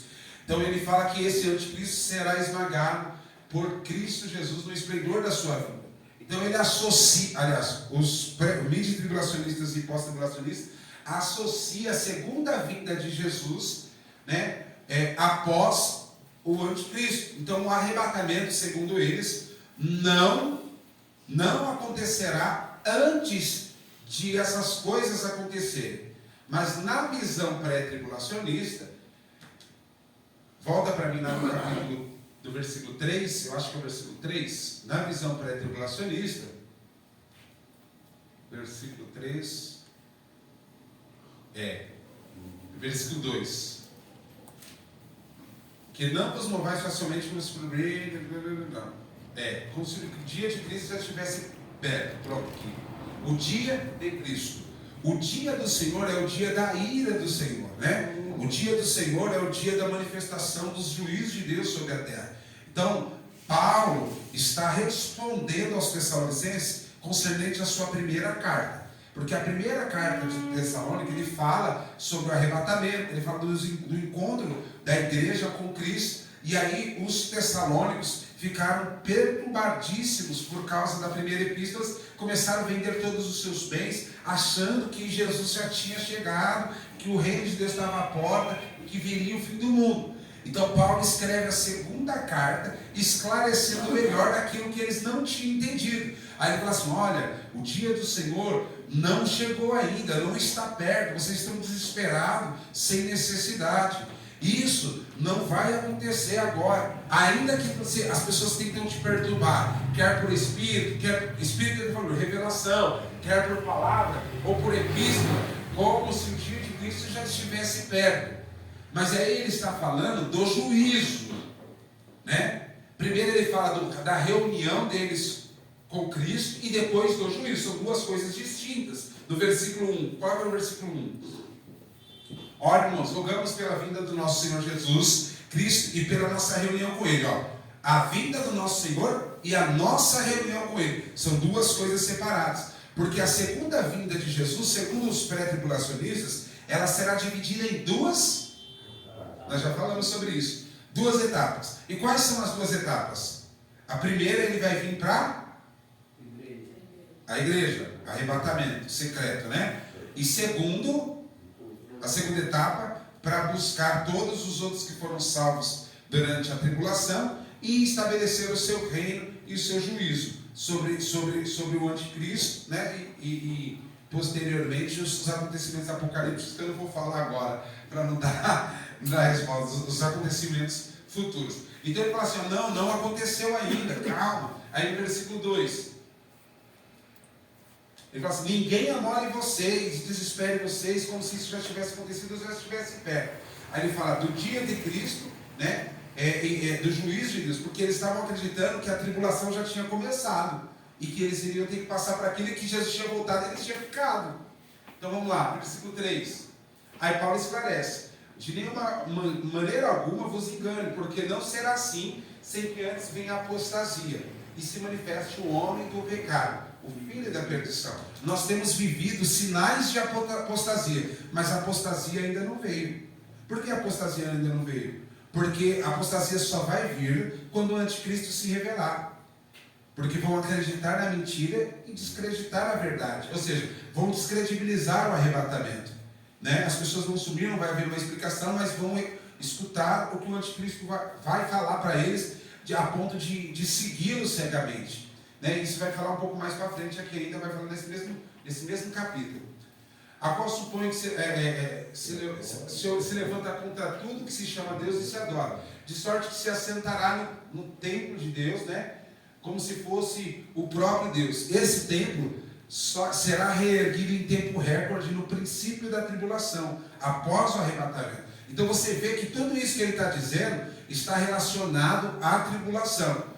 Uma pequena fração que ele está dizendo aqui, que foi no versículo 1, que fala sobre a nossa reunião com Cristo. Mas depois ele fala somente sobre a tribulação. São dois assuntos distintos no mesmo capítulo. Vamos lá, continua. Não vos lembreis que estas coisas vos dizia quando ele estava convosco? Ou seja, eu já te expliquei isso, mas vocês ainda não entenderam. Versículo 6. Agora, vós sabeis o que o detém, para que o seu próprio tempo seja manifesto. Tem algo que detém o anticristo. Quem que é? A igreja. Nós já falamos sobre isso. Muitos se acreditavam que era o Espírito Santo, mas o Espírito Santo ainda continuará a salvar e agir na tribulação. Então a igreja será tirada. Todo o poder, toda a autoridade foi dada para a igreja. Então se a igreja estiver aqui, o anticristo, o diabo não tem poder para poder cumprir os seus propósitos. Ah, mas pastor, o diabo mesmo sem ter poder, igual o senhor está falando, ele está fazendo. Tudo que ele faz é limitado. Você nunca provou e nunca vai provar em nome de Jesus a força que o diabo tem. E ele vai expressar e vai trazer tudo isso à tona depois que a igreja ser tirada. Né? Aí vamos lá. Porque o mistério da injustiça já opera. Quer dizer que nós vemos os seus sinais. Sinais da apostasia, sinais do anticristo, né? Nós vemos simbologia, mensagens subliminares. Nós vamos vendo aí o aumento da tecnologia. Nós vamos vendo os sinais se cumprindo. Mas aguarda, né, o que detém seja retirado. Versículo 8. Então será revelado o iníquo. Aí só depois será revelado o iníquo, a quem Jesus desfará ele pelo assopro da sua boca e aniquilará. Aí já vem a vinda visível, a segunda etapa, pelo esplendor da sua vinda. Quer dizer que aí já vai ser, isso vai acontecer no final da tribulação. Então aqui ele está falando de 3 etapas. Primeira etapa ele está falando a reunião da igreja com Cristo. A segunda etapa, a tribulação. E a terceira etapa, a morte, né, do anticristo, que Jesus vai acabar com ele no final da tribulação. Versículo 9. Aí ele vai explicar. Você vê que ele volta no assunto. Ele falou da morte, agora ele voltou a explicar melhor de quem é o anticristo. Ele diz, esse cuja vinda é segundo a eficácia de Satanás, com todo o poder, sinais e prodígios da mentira, e com todo engano e injustiça para os que perecem, porque não receberam o amor da verdade para se salvarem. Lembra que eu disse para você que ele vai contar todo o seu ímpeto de mentira sobre a humanidade, e a humanidade vai dar credibilidade a eles, mas tudo isso já faz parte do juízo de Deus sobre a humanidade. Então veja bem, volta aqui. Todos na tribulação. Aqui, todos que não receberam o amor da verdade vão ser enganados, mas a igreja já não vai mais estar. Mas como que eles vão ser salvos então? Não é todos. Pois é, vai ter Não. alguns que vão ser salvos. É porque ainda que o anticristo esteja atuando, o Espírito Santo também está atuando. 3 tipos de pessoas que vão ser salvas na tribulação. Crentes que ficaram, não todos, mas crentes que ficaram vão ser salvos. Né? Alguns crentes vão ser salvos na tribulação. Pessoas que vão alcançar isso. Vai se render ao anticristo. E não vai se render, porque já sabe a verdade. Ele só não obedecia, mas ele sabe a verdade.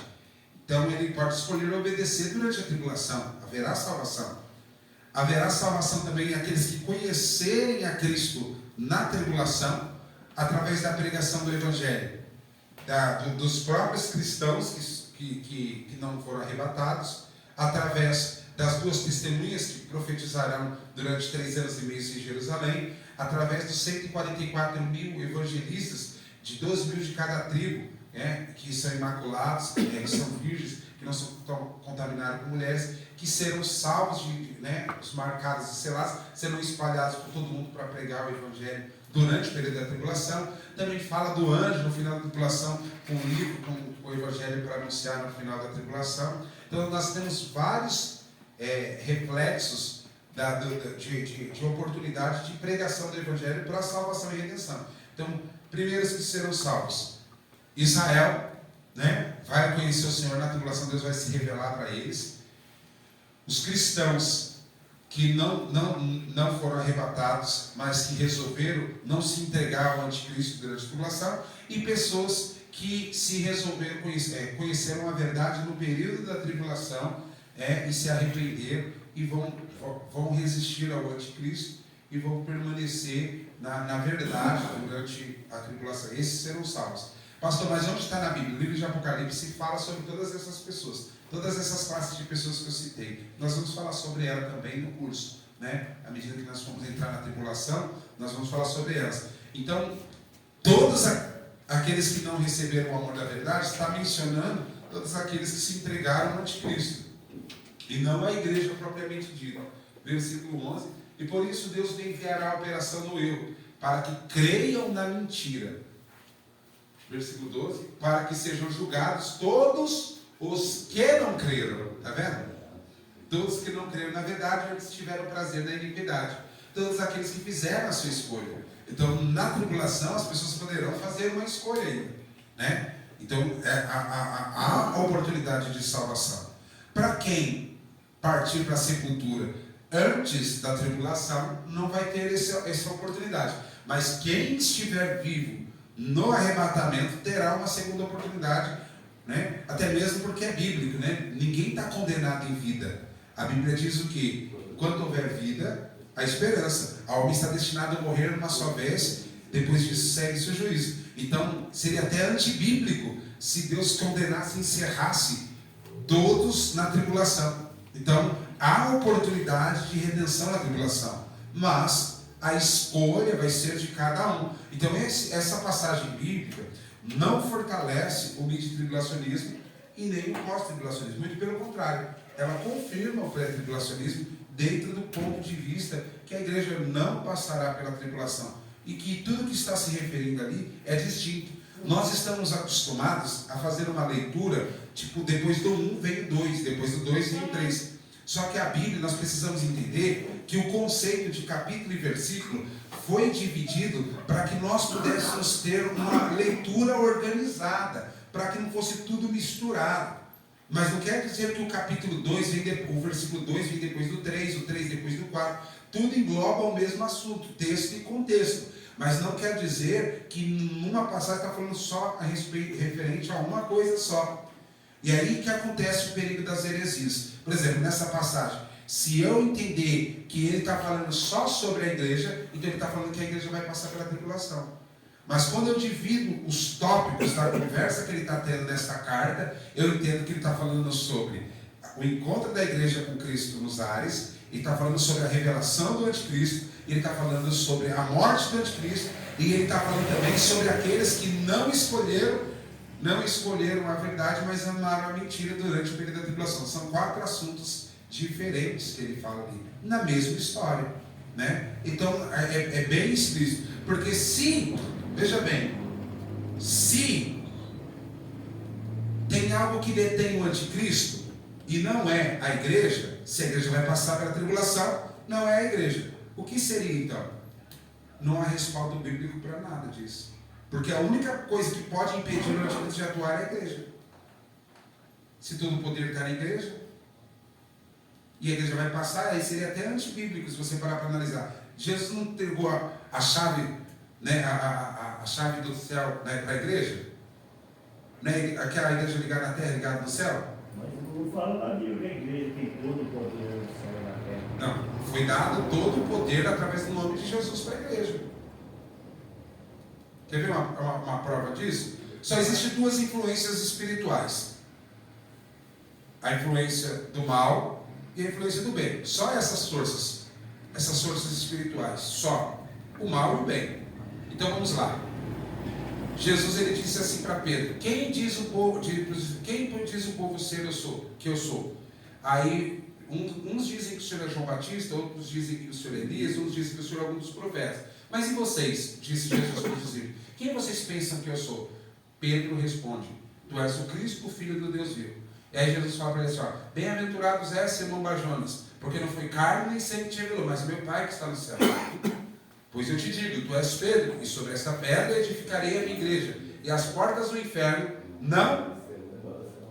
Então vamos lá, a igreja. Aí ele fala assim: tudo que for ligado na terra será ligado no céu. E tudo que será... Ou seja, só essa declaração já mostra que todo o poder está sobre a igreja, foi entregue para a igreja, né? Não é particular, peculiar, não, isso é da igreja. Então quer dizer que o inferno não tem influência de poder sobre a igreja. Não tem. Nós que temos poder de influência no inferno.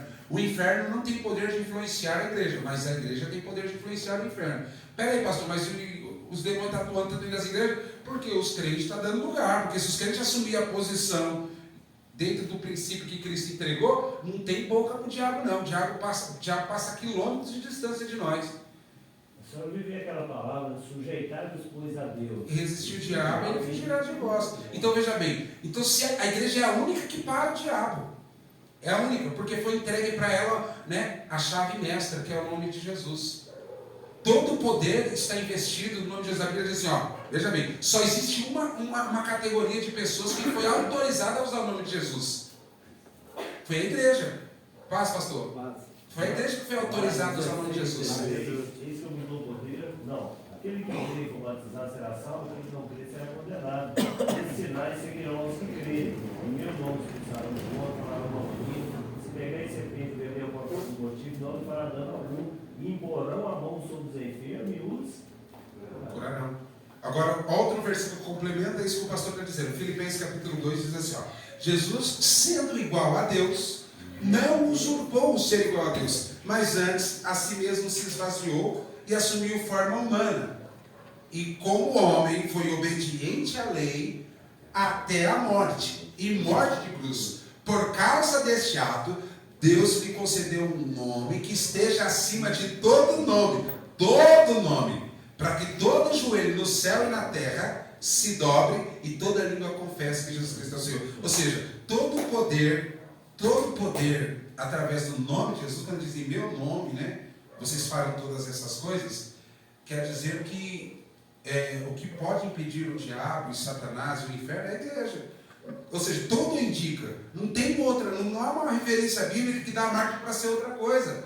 Só a igreja tem esse poder, só a igreja tem essa força. Então, se a igreja vai passar, então tem que ter outra coisa que é mais forte que a igreja. Aí é onde entra a teoria que é o Espírito Santo. Mas aí a teoria do Espírito Santo ela é fraca. Por quê? Porque haverá salvação na tribulação. E se é o Espírito Santo que traz a salvação, então não pode ser o Espírito Santo. E aí matou. Então é mais fácil crer no pré-tribulacionismo, porque o pré-tribulacionismo diz que a igreja é a que retém, explica o versículo claramente, que diz que é ela que retém o anticristo, mas a igreja será tirada. O caminho é livre, porque o Espírito Santo continuará a trabalhar na tribulação e resgatará aqueles que foram vencidos. Ou seja, não há contradição.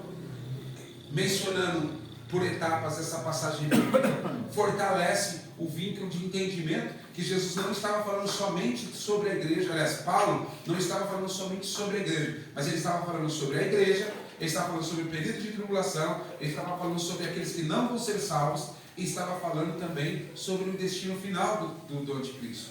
Então não há uma ordem cronológica, não é um assunto só, são um grupo de assuntos que ele fala no mesmo discurso. E por que ele está falando um grupo de assuntos? Porque ele tinha feito uma salada na mente dos Tessalônicos.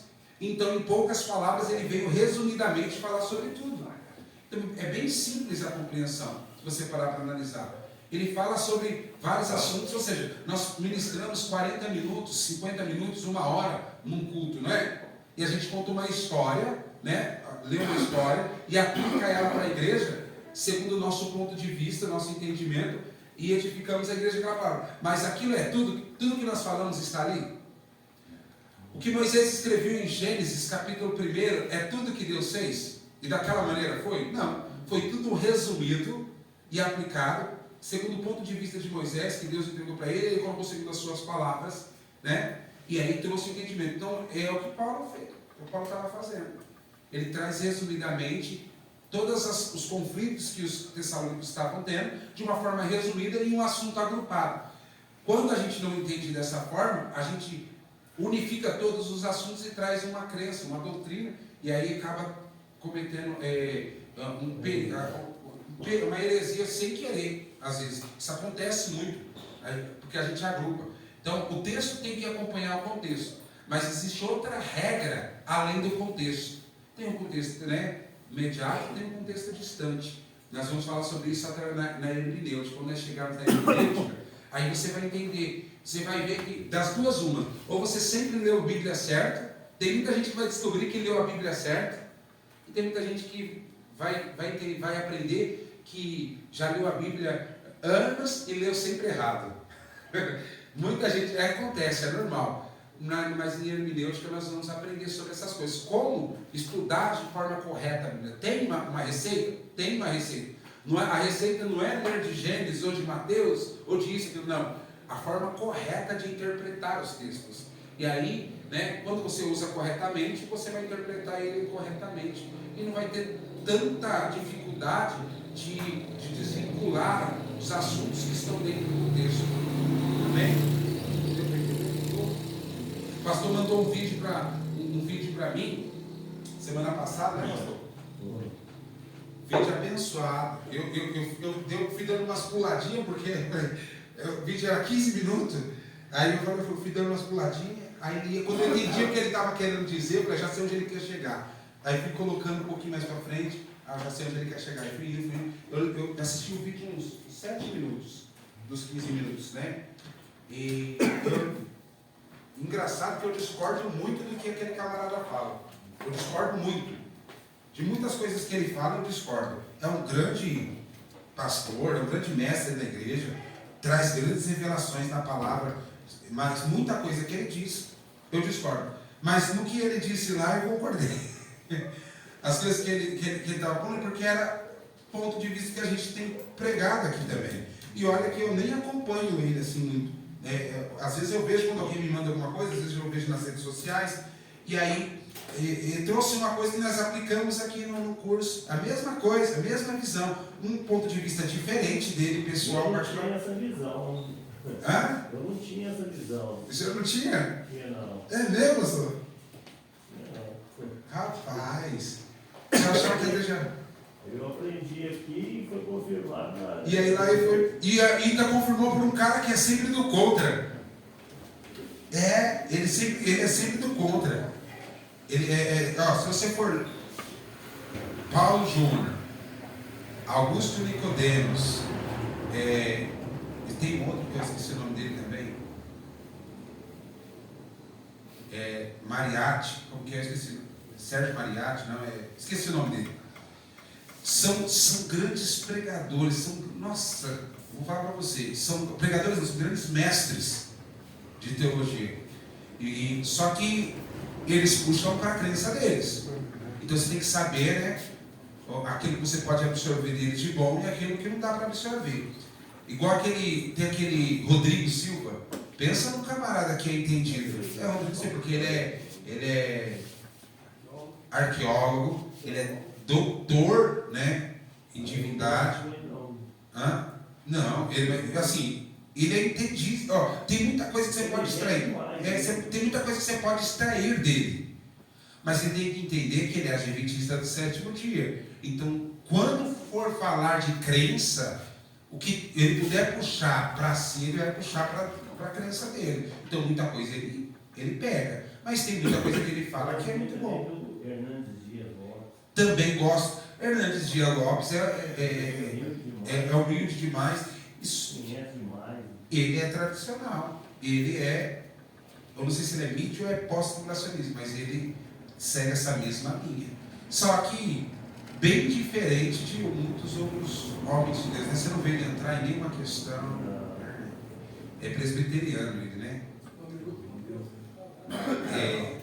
Ele começou isso, né? Tem um minuto com Deus, veio depois, mas ele começou isso. Trazer uma palavra de reflexão.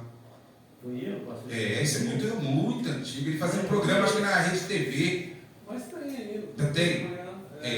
Só bem resumido, né? É tipo um devocional. Um devocional, né? E é uma bênção. Uma bênção. Esse demonheiro é forte também. Muito sábio. Vamos colocar de pé, irmãos? Hoje nós temos uma desviada um pouco do centro do que nós temos aplicado, né? Nós tiramos algumas questões, algumas não, mas isso faz parte, tá, irmãos? Faz parte que a gente está agregando ciência. Então, quando a gente abre uma porta, a gente acaba aproveitando aquela porta para abordar aquele tema, aquele tópico.